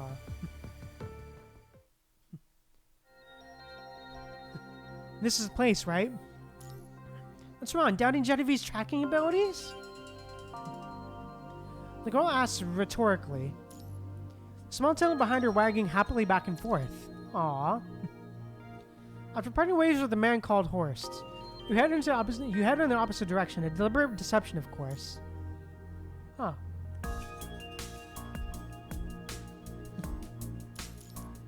Horst's proposal would indeed be tempting if you were just a company employee. For a commander on an undercover investigation, those grand promises you painted hold virtually no appeal. Besides, promises to the Grand inevitably raise questions. What exactly is he after? There's only one way to remove these directives. If the corrupted either enter the city center, just as mandatory protocols imposed on them will be lifted, and they'll regain their freedom. If his goal is to lead the corrupted to the city center, could the recent surge in corrupted invasions be connected to him as well? At the very start of your meeting, you had already set a signal to Jetavie. You're starting to secretly track this suspicious character. Following the little demon icon in your terminal, you made your way to the pile of ruins. Alright.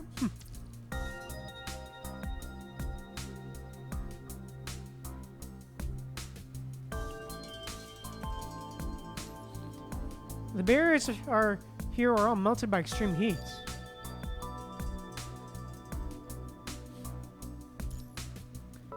Despite being just ruins, the perimeter is covered by an orange semi-transparent energy barrier.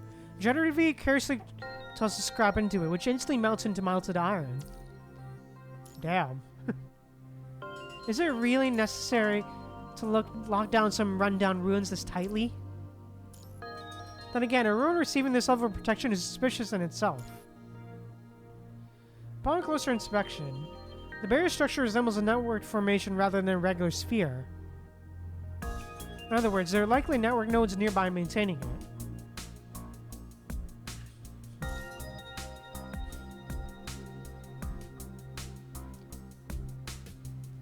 Is this what we need to find? Jetavie points with her tail at a tall circular railing. This is exactly where 2 sections of the barrier meet at an angle. This must be the network node you suspected. Yeah, definitely not sus around here.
But how do we crack it? Hey, give me a hand, teacher. Jetavie tails wags incessantly behind her. Aw. Grab Jetavie's tail. What are you doing? She turns around with an angry glare and immediately yanks her tail out of your grasp. I'm so sorry, I thought. What on earth are you thinking? Teacher, I meant connect. Connect with Jetavie. By the way, why do you need to connect with me at a time like this? My tail can interface with those notes and try to crack them, but once my consciousness infiltrates, I need a pathway back out. In other words, I need a beacon, understand? Okay, damn. Thanks to Jetavie's special abilities, the two of you cautiously make your way deeper into the ruins. Alright. Whoever's in charge must be quite confident in the external barrier's capabilities, as there are no guards to be seen here. As far as the eye can see, the towering server racks stretch on, row after row, seemingly without end. Alright.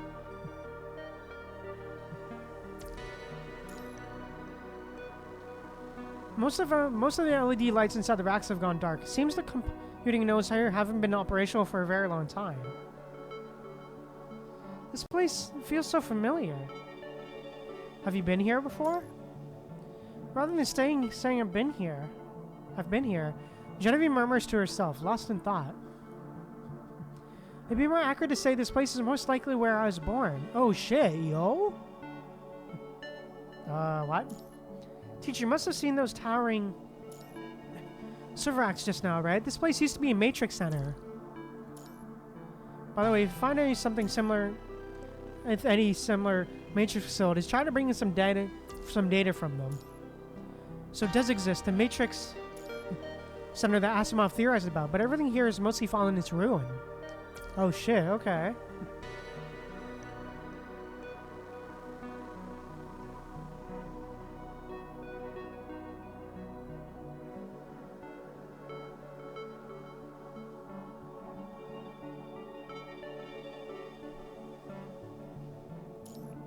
What exactly happened here? Jetavie pulls herself closer to examine the printed text next to the server rack. Okay. Numbers B20R415. Matrix. Jetavie takes a deep breath, her entire body trembling slightly. Oh shit. This really is the place. Born, do you mean you were manufactured here as a mechanoid? My, are you that curious about Jetavie's background? I am curious. Tell me about it. I guess I have no choice. Jetavie was originally a mechanical conscious model generated from a human consciousness sample. Oh shit, okay, huh. Generated from a human consciousness sample. Do you know who that human was? I should have known. Should have? If a model is generated from a person, it would typically include some of their memories as input parameters, right? After all, it helps a model quickly develop an understanding of the external world. Otherwise, the model might have to go through a lengthy iteration process, just like the ordinary models from the Golden Age. From my earliest memories, I only knew my name as Jetavie. As for why I was in the Matrix from birth, or what human conscious sample created me, I have absolutely no recollection. Damn, alright. I always feel like I've forgotten something. Trouble, Jetavie ponders for a moment before giving up once again. Since this is where you're born, why haven't you tried coming back here before? Because my memories were very vague back then. I only knew I was born inside the Matrix Center, but didn't know exactly where it was. On top of that, frequent fighting opportunities to venture out were very scarce. Okay, damn.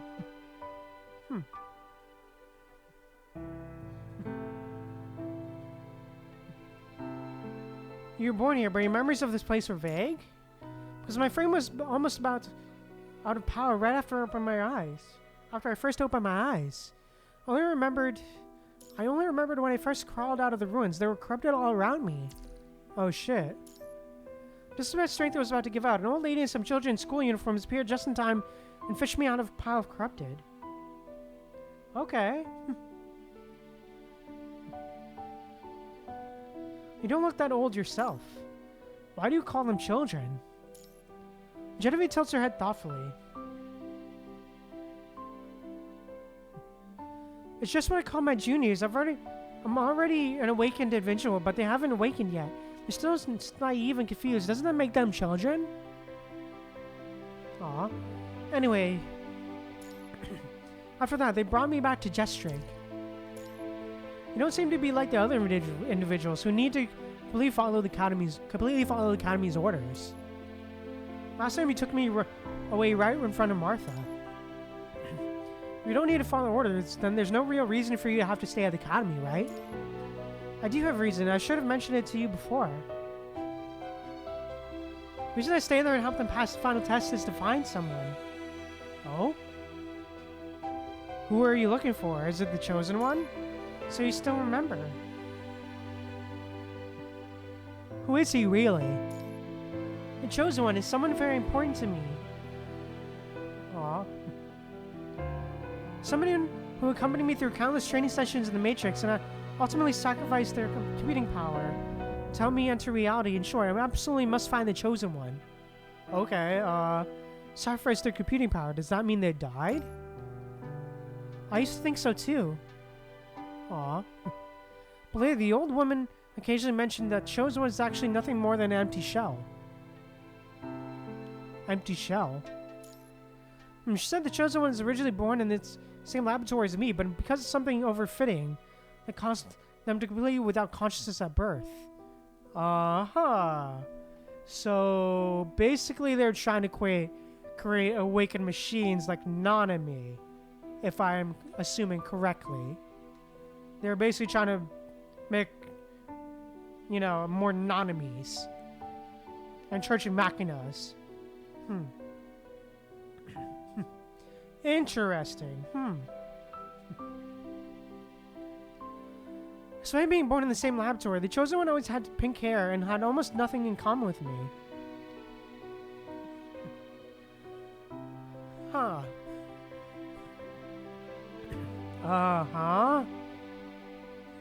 Pink hair?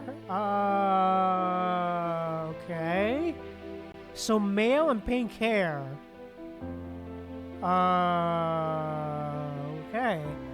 I'm guessing that's like some sort of new character, probably, I'm guessing? Maybe? She falls into thought for a moment, but ultimately finds no answer.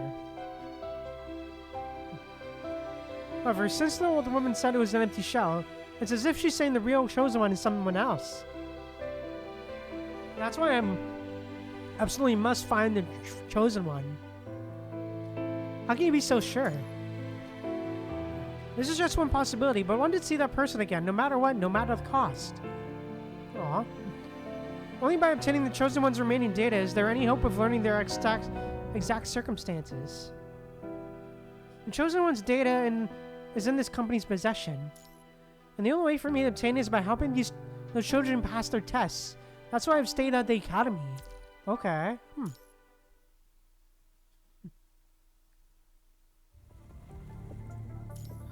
Alright. A man in formal business who retrieves several needle-like nodes from the central ruins, then drives around to install them in various corners of the city. Isn't one central signal source enough? This guy. Of course it's this guy. By placing more of them, this corruptor will know exactly where to attack. How was your discussion with that tactical teacher? Did they agree to relinquish command? It would be best if they gave up. If we don't see them personally directing this operation, we'll recruit them to our side. They're quite the talents. Yeah, sure, buddy. Like I'd join you. If they insist on showing up, so be it. One person alone won't make much of a difference anyway. Now that those corrupted have gathered, let them attack along the planned route. Also,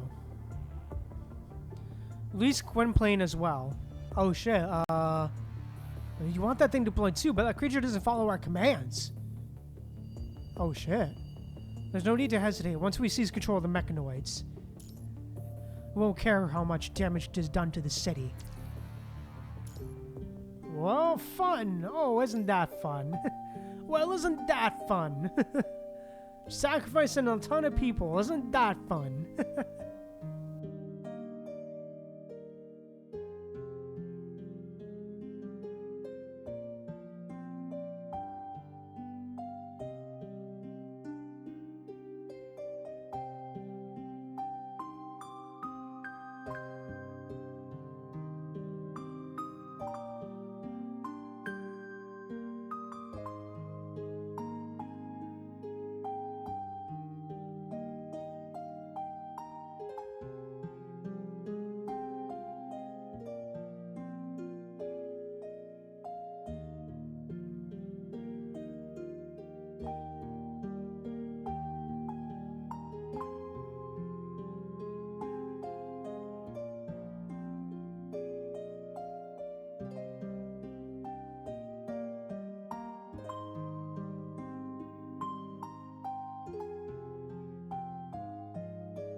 Alright, let's keep going. Truth of Annihilation. Hey, let's go. As you continue along the Matrix pathway, the schematics you just passed show there's a central core facility there that hasn't been explored yet. Alright, This facility is the hub that consolidates all computing power. Even though it's no longer operational, it's still connected to numerous computational nodes. Alright, the Matrix covers an extraordinarily vast area, and just as we saw during last operation, the computational nodes spread throughout every corner of the city. If that sneaky kid really is after something here, they most likely come to this location. Okay, huh. After searching extensively, find almost all You find almost all paths to the central hub blocked by heavy metal doors. The doors are covered in scratches and dents, as if they previously withstood serious attacks. Alright, okay. Exploring in all directions, following the accessible pathways, you finally arrive at a laboratory deep within the facility. Hey, let's go. Starkly contrasting with the cold, sterile atmosphere of the entire Matrix Center, the staging laboratory is adorned with colorful streamers and garlands, as if decorated for some festive celebration. Okay. Jetavie appears surprised by the scene before her, slowing her pace upon entering the room. She wanders around the room, occasionally reaching out to touch the faded streamers hanging throughout the space. Is there something unusual here? No, it's just...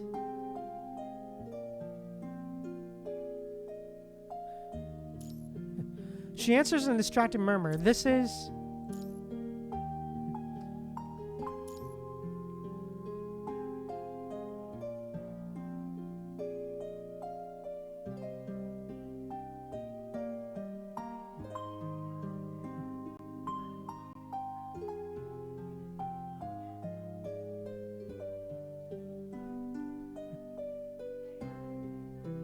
Saw the lab bench. Jetavie picks up a small Rubik's Cube like mechanical box from the floor and stares at it, completely transfixed. Okay. Oh, Rubik's Cube. Hey, okay. Huh, interesting. Very typical for a lab, though. Is this a Rubik's Cube? No, not just a Rubik's Cube. It seems to be some kind of...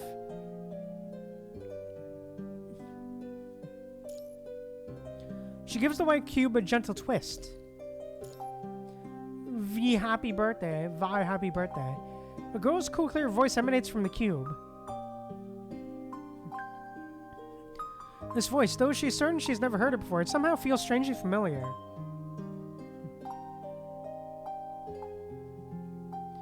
The girl's pupils constrict as if she's heard something utterly unexpected. V? Carefully, as if handling a precious treasure, she twists the cube again. V, happy birthday.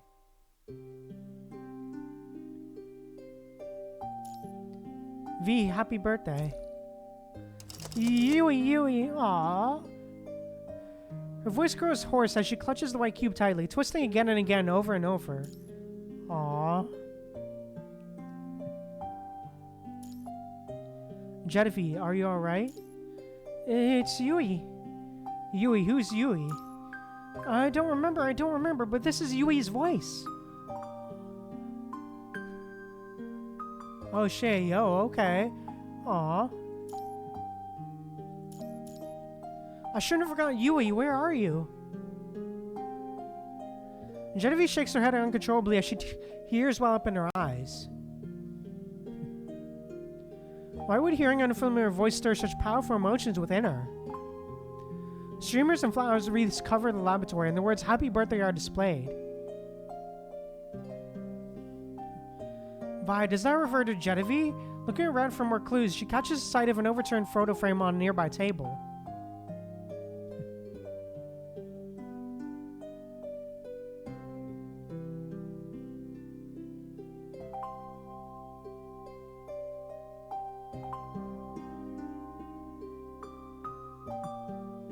This is... Her keen eyes catch a familiar figure, Martha. The background of the group photo is none other than Jetrig, with Martha standing in the center, surrounded by many young people in lab coats. Oh shit, okay. She brushes aside the broken frame and removes the photo for closer inspection. Beside Martha, she shouldn't recognize any of these people. They give her a very strange sense of deja vu. Okay. There are the mechanoids currently studying a Jetrig. Those mechanoids bear some physical resemblance to the researcher in the photo. Jetavie was originally a mechanical conscious model generated from human conscious sample, yeah? Oh. Matrix, mechanical consciousness model generated from human consciousness sample mechanoid Martha students. Oh shit, The fragmented pieces of information seem to form a hazy outline of the truth.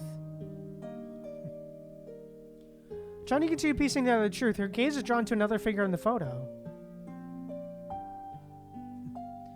Distinctive long hair interwoven with black and white strands, the same crimson eyes. Judging by the expression, it's almost like two completely different people. Jetavie.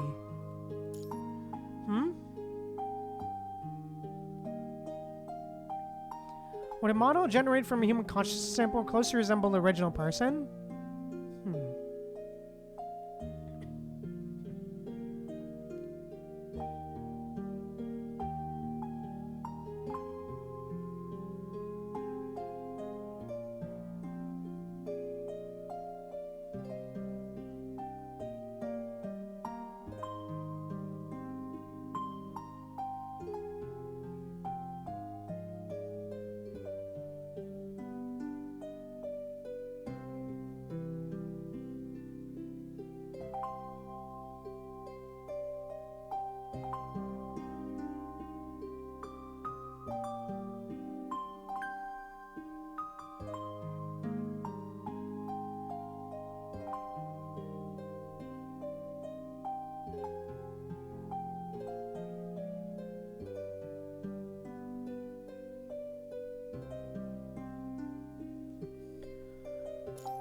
I don't know.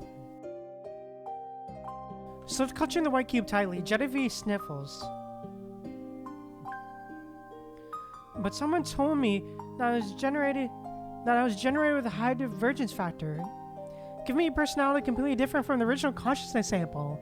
Oh shit. Why ask that all of a sudden, did you find something? Jetavie curiously leans in closer to the photograph. Oh damn. Is this Yui?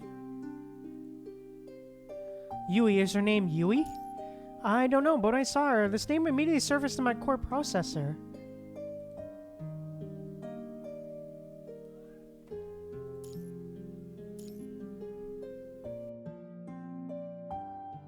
Jetavie shakes her head again, staring somewhat bewildered at the girl in the photograph.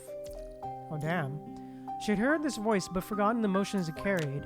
She had seen these features, but forgotten the warmth they held. She remembered the name, yet completely forgotten. Yui de Levis. Forgotten the person formed by these elements combined. Oh shit, okay.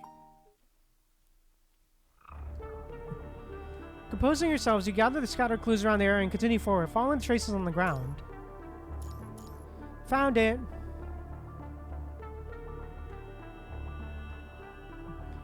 Following the damaged ventilation duct, you unexpectedly reach the deepest part of the matrix. Whoa.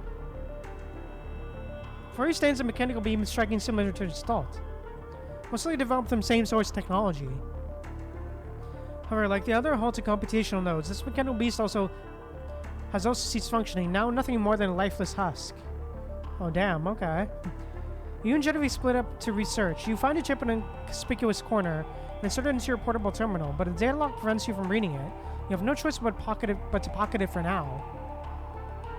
Jetavie discovers a needle-shaped black node at the interface. The very node emitting strange frequencies through the central hub. Okay.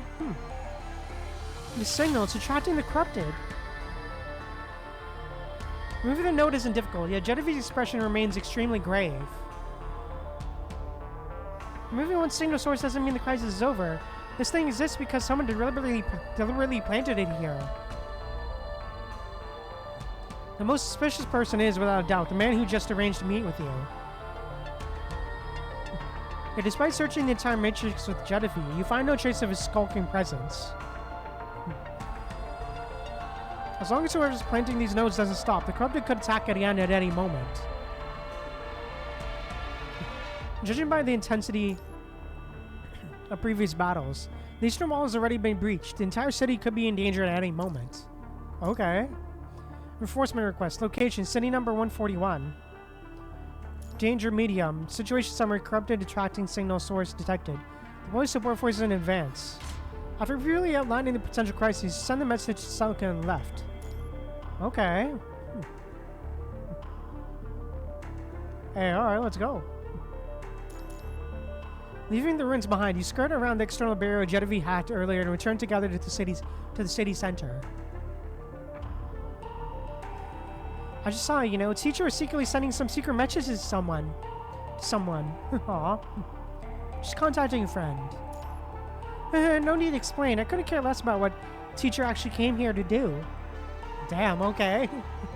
As for me, once I find the chosen one, I'll leave this place. Hmm? As if sensing something, her tail stops its lively swishing. An explosion! Jetavie suddenly spins around and forcefully shoves you. Oh shit. Boom. Oh damn, okay. Flames shoot skyward as searing hot air roars like a wild beast, sweeping through the surroundings. Jetavie tightly shields herself, but even so, the blast hurls the two of you several meters away. Finding the ringing in your ears, the two of you barely managed to sit up when several corrupted emerged from the dust cloud and lunged forward. Oh shit. The explosion shockwave caused several bullets to veer off course, and the corrupted blades are once again within striking range. Damn, alright. Beat it. Jetavie spins around and delivers a powerful slash. Before she can reposition herself, the many corrupted lunge at her with savage ferocity. Jetavie forcefully throws off the corrupted, vital fluid steadily seeping from her wounds. Okay. Haha, how do you like it? Quite the showstopper, isn't it? A raspy, high-pitched cackle echoes through the thick gun smoke, coming from what appears to be a perfectly round gray sphere. Without a moment's hesitation, Jetavie raises her gun and fires. Can't hit me.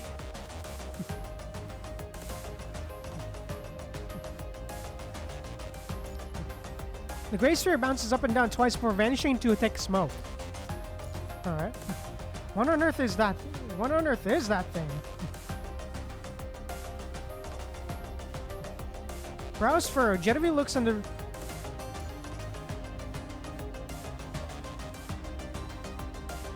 Jetavie looks in the direction from which the corrupted emerged. 5, no. 5, no. 10, 20. What's going on? This is just a central district. How do they suddenly infiltrate this deep? We definitely destroyed the signal source already. Then there must be more than one.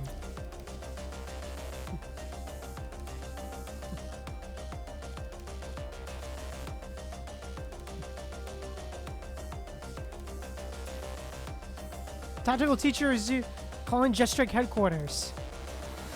Martha's communication suddenly connects.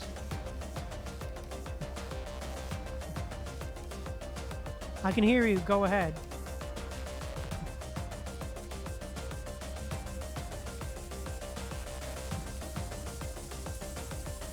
A massive number of corrupted signals have appeared on the city outskirts.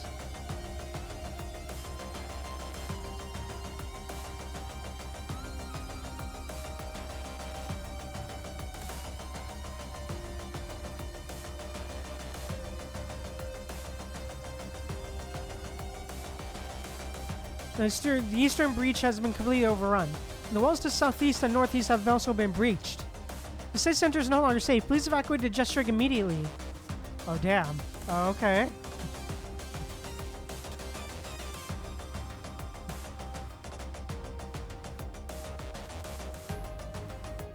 What about the other students?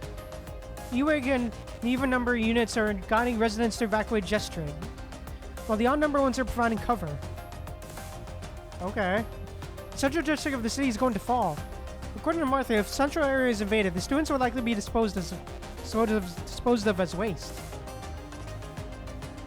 Save the civilians first. Given the current situation, even if they were to take advantage of the train and make the last stand in the ring area, they really face total annihilation against such an enormous number of corrupted. Alright.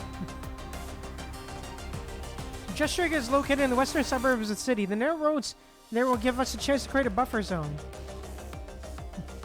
That's not something you need to worry about. Evacuate immediately. Return to Jetstrike. A special vehicle will pick you up. Jetavie, D33 Street is where the corrupted come from the southeast and northeast converge. Slow down the advance of the main corrupted force as much as possible. As much as possible. Do you want me to evacuate? This is an order. Instructors don't have the authority for field command. Instruction, in exchange for your safety, your safety will be guaranteed. I want to fight side by side with Jetavie. You don't have to die here. The city's already finished and the test is doomed to fail. You, on the other hand, have only been here a short time. Even if you leave, you won't have to be responsible for what happens here. I'm staying. You're so determined to become a part of these ruins, I won't stand in your way. So the test is already impossible to pass. It is about time you told me about the student's background. You asked hurriedly while dodging and firing at the corrupted, trying to get an answer before she hangs up.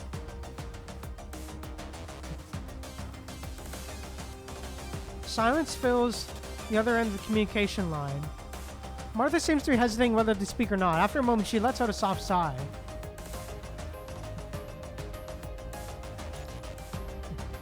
They are victims of the 7th Matrix Project. Okay. What is that supposed to mean? Okay then. What is... I'm guessing the 7th Matrix Project is literally stuff...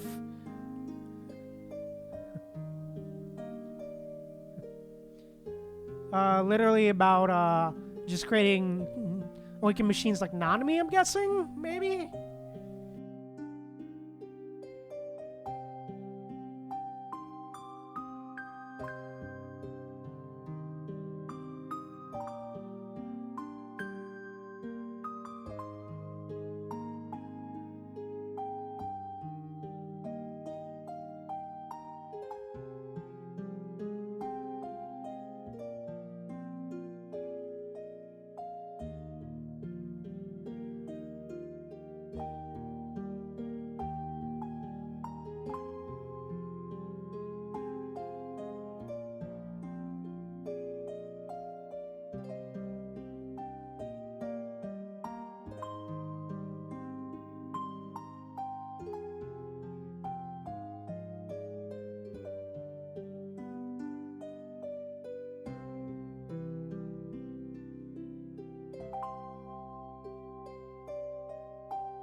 Alright, I'm back. Sorry about that.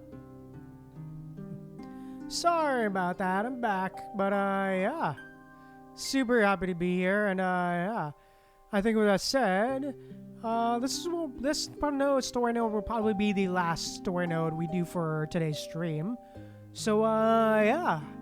I think with that said, let's dive in and let's check this one out. Let's go. Migration. Because things are definitely going to crap right now. If we haven't seen you teaching refugee children in these bullet-ridden ruins, we might have lost your talent forever. Welcome to District, Miss Martha. Here we have full teaching resources and a safe environment protected by our own forces. No more worries about corrupted attacks. Unlike that run-down conservation area, but we believe you'll have a much better educational experience here. Okay. Alright.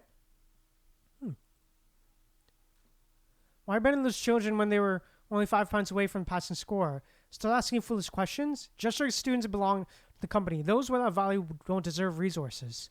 Wasted nearly my home morning. Don't forget the noon graduation photos. The students are waiting downstairs. Look, they're already in lab uniforms, ready for one of the company's greatest initiatives, the 7th Matrix Project. Using human consciousness model to train AI with social ethics and combat abilities. Instead of concerning yourself with those worthless rejects, you should be proud of these graduates. Okay. Interesting.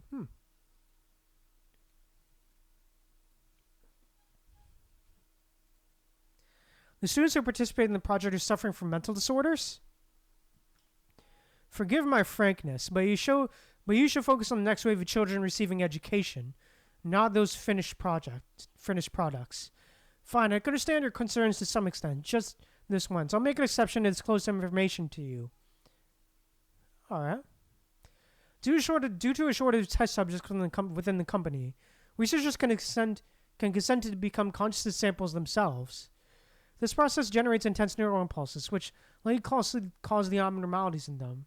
But these are all minor issues. Company property is for the company to dispose of as it pleases. You understand this principle perfectly well. Oh shit. Yo, damn. The thunder. The sound of artillery fire pulls Martha briefly from her memories. E District, 23rd Street. Units 41 through 50 will guide residents to evacuate westward. Get as many people as possible to the safe zone in Jetavie.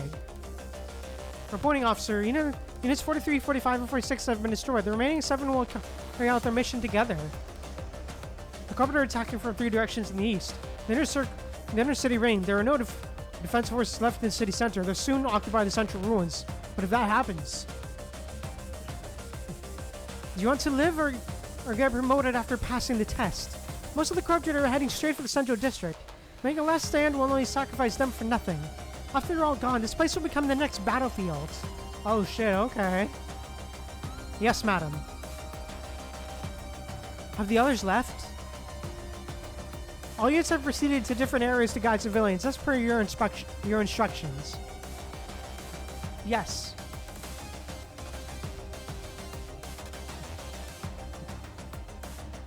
The experiment has failed. The out-of-control mechanism destroyed the laboratory and trapped the punishing virus. Your students, those researchers likely all died in that incident.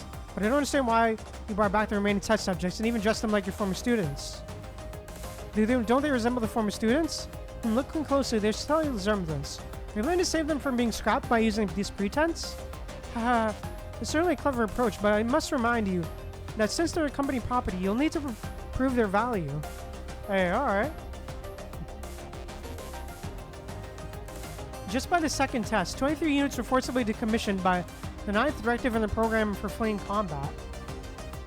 Astounding figures, huh? You really are a foolish kind. It's because you see echoes of former students in them that you're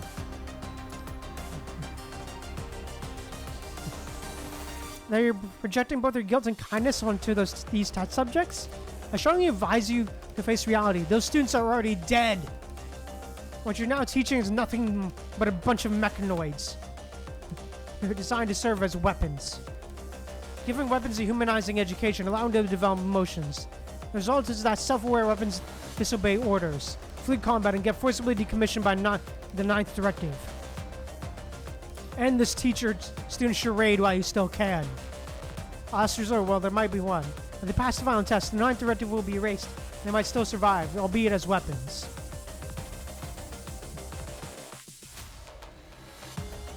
But on one condition. You cannot allow a single corrupted to enter the central district of City 141. Alright. Otherwise, complete control of them will be transferred to the opposing faction led by Horst. It must be simpler to just issue commands as a superior. You've long lost the right to call yourself a teacher. Ma'am, the Crimson Marker, the corrupted have already invaded the central district. According to the company protocol, your authority over those weapons has already. I know, this disappeared from monitoring screens. How's the evacuation going? The main group's almost on District's library, which is an excellent defensive position, but... Continue? The company are chasing the crowd toward District, and also... He spots Horst's figure in the distance. Mother's eyebrow raises involuntarily. That was the last report from 10 minutes ago. I'm afraid the ground floor may already have been overrun. Mother retrieves any magnetic key from the shelf. What are you going to do? To the library where the students are. This device has a limited range. Covered everywhere outside. You get yourself killed. I'll go alone. Go find somewhere safe for yourselves. She takes one last look at the fully armed soldiers before walking straight out of the door. Hey, yo, okay, Martha being badass, alright. Finally coming to her senses, okay. She guides the crowd to the district, but the corrupted attack follows. She and the students stay behind to cover her retreat. Flower beds are blooming with fluorescent chrysanthemums that become a sea of flames. A rolling cloud of red-tinged smoke conceals countless shattered mechanical bodies in its depths.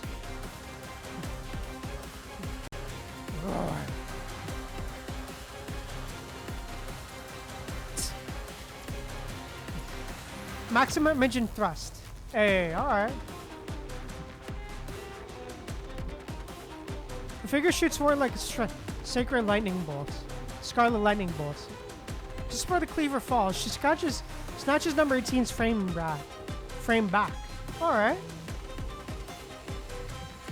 Core damaged, inevitably. This one has been sacrificed too. Next. Power output exceeded. This time it's number 19. Her processing center recorded many strange things.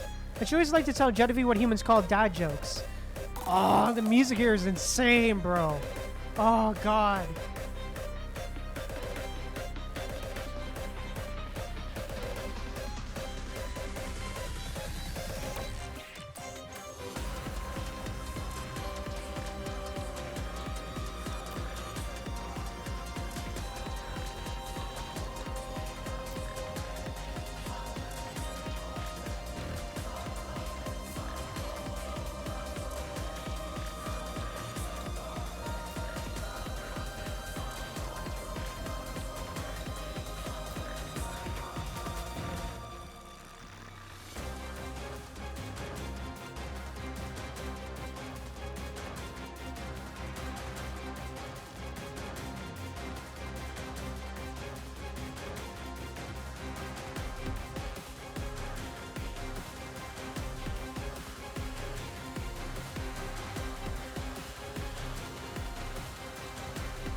Alright.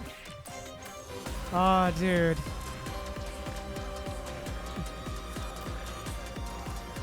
Number 25 loves data puzzles. Recently expanded into one to an astonishing 2 square meters. Number 31 made many oddly shaped paper planes, saying someday I'll make a cardboard contraption and lift Jetavie into the sky. Aw, Jetavie. Measure remaining 43.21%. Number 34, number 41, number 56. Energy remaining 30.14, frame damage 43.57. The damage to your frame far exceeds what you can safely withstand. Yeah, Jetavie remains oblivious, relentlessly rushing across the battlefield. Hey, okay, let's go. Let's go. Jetavie! Connection restored. Hey, alright. Snaps out of it, barely dodging the next bullet before it strikes her. Connection was just severed. Are you alright? They're all dead. Through the gun smoke, all she sees are the shattered bodies of students. The devastating scene causes her consciousness to falter, constantly operating beyond capacity until she finally loses all reason from a lack of energy. We need to get back to the library. The main focal force is there. Sure. Declare with their approaching corrupted, the young woman darts away again while you lead all the surviving students Jetavie is rescued toward the library. Hey, alright. Ewig, your right leg is broken. Help Ewig up and continue forward. Teacher, please leave me here. Ewig tries to pull away from your grasp.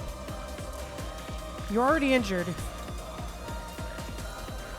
You continue carrying us forward. You'll die.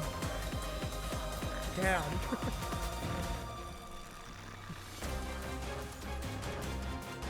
That's not an option. You hold Ewig firmly in place, then turn to gesture for the students behind to continue moving forward. Hey, let's go. This frame's right leg is broken, my engine is damaged. Without mobility, I no longer have any military value.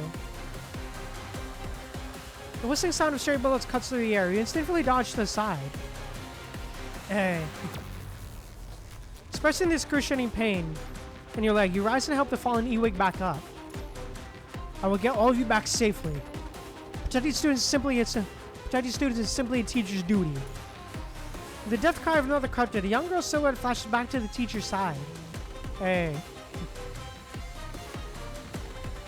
Corrupted in the area have all been eliminated, teacher. Let me help carry Ewig. The battle situation is still unstable. We have some distance to cover before reaching the library. We need to pick up our pace. Hey, alright, let's go. District Library, former place of tranquility, is now filled with the screams of crowds and dull thunder of artillery fire. The students stationed here all bear scars of varying degrees, yet they force themselves to remain vigilant for any sudden developments. What a brilliant evacuation operation, teacher. Horse's voice suddenly rings out from the communication terminal issued by Leibowitz. Ah, of course. You're the one behind this, aren't you? Is that so? All I saw was a massive number of corrupted suddenly launch an attack, causing the city to fall into dire circumstances.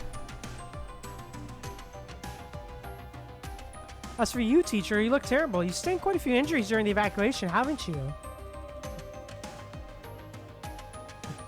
In this futile struggle, by risking your life to command a group of mechanoids unleashed to you, what are you hoping to achieve with this? They are my students. I have a responsibility to protect them. Still playing the pointless game of make-believe. Even for the military-grade defenses, this library will hold out for long against the corrupted assault. You will likely know you will definitely die here. Let's be frank, even though the corrupted have invaded, even though you just stepped in to lead the evacuation, our agreement still stands. Uh-huh. Talented individuals deserve better treatment from the company. If you leave with me now, you still have a chance. I refuse. Why? Well, if you're so worried about that, your students will be treated as weapons. Let me give you a friendly reminder. Our mutual objective has already been achieved. Really? Has it now? Has it now? Has it really? Has it really then? Mutual objective. The corrupted have invaded the central districts of the city. Your students have all been liberated. Liberated. So you might as well abandon your role as commandant and leave this place. I don't believe someone who lured the corrupted to attack the city would grant them freedom. What a shame. On the other end of the communications channel, Horse shakes his head with faint regret. A cold smile spreads across his face as he moves his hand behind his back, seemingly operating something unseen.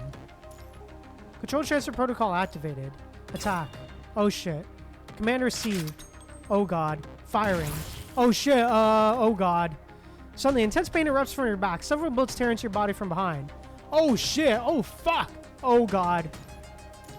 Oh shit. I was not expecting that. Oh fuck. As you turn around, you discover that all the students behind you have recently vacantly raised their weapons, aiming directly at you. Watch out! Mass command, attack. As bullets fly, Jetavie lunges forward, pushing away as you're momentarily stunned by the excruciating pain. Ah! She uses her mechanoid body to shield you and her arms from the bullets. Her damaged armor exposes sparking circuitry beneath. Mr. Mark, you're supposed to aim for that human's heart. Let's try again. Mass command attack.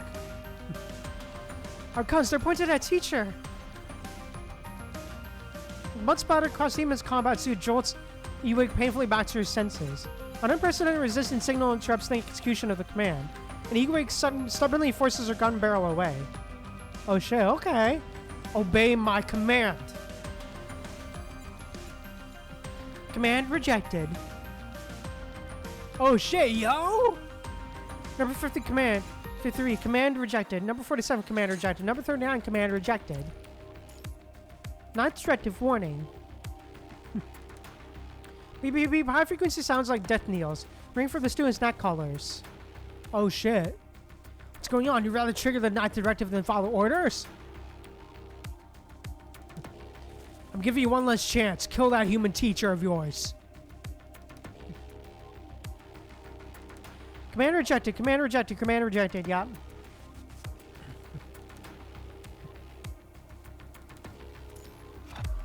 Ninth directive, execution. Crimson electric currents shoot out from their neck collars, gripping their throats in a deadly embrace. Oh shit. Oh god, oh no.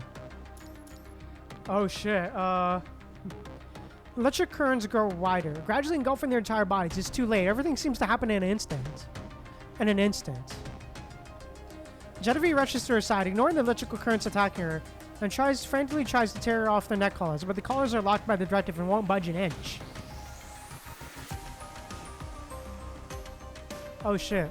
Number 53, number 47, number 39, one after another, the bodies fall apart under the destructive force of the electric currents. Oh shit. This is dark. Jetavie, once we pass the test, let's make caramel together. It'll be the sweetest in the world. You definitely love it. Aw. Jetavie, don't always put so many flavor signals in the energy cans. It'll affect your charging efficiency. Jetavie, ever try staying on the clock tower at sunset? Your visual modules can see everything from there. Jetavie, we... Oh shit. Electricity courses up her arm. Intense pain signals bombarding her central processor, yet Jetavie still clutches desperately at her companion's neck collar. Energy remaining 25.48%. Frame damage 51.56%. Faces of the individuals flash rapidly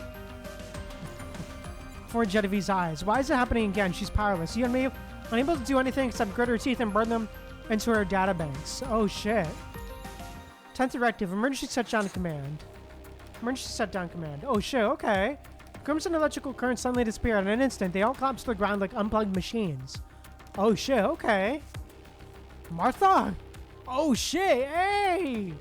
Blood-covered woman stands at the emergency exit, apparently having sustained serious injuries on her way here. Even in this state, her aged body remains perfectly upright. Hey. In her hand, she tightly grips a small fluorescent cube, a device that's caused all the students to shut down.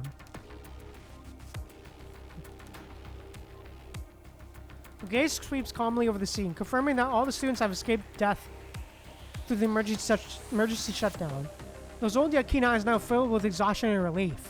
Hey, Martha. In the next instant, she collapses, having rushed here from the underground command center.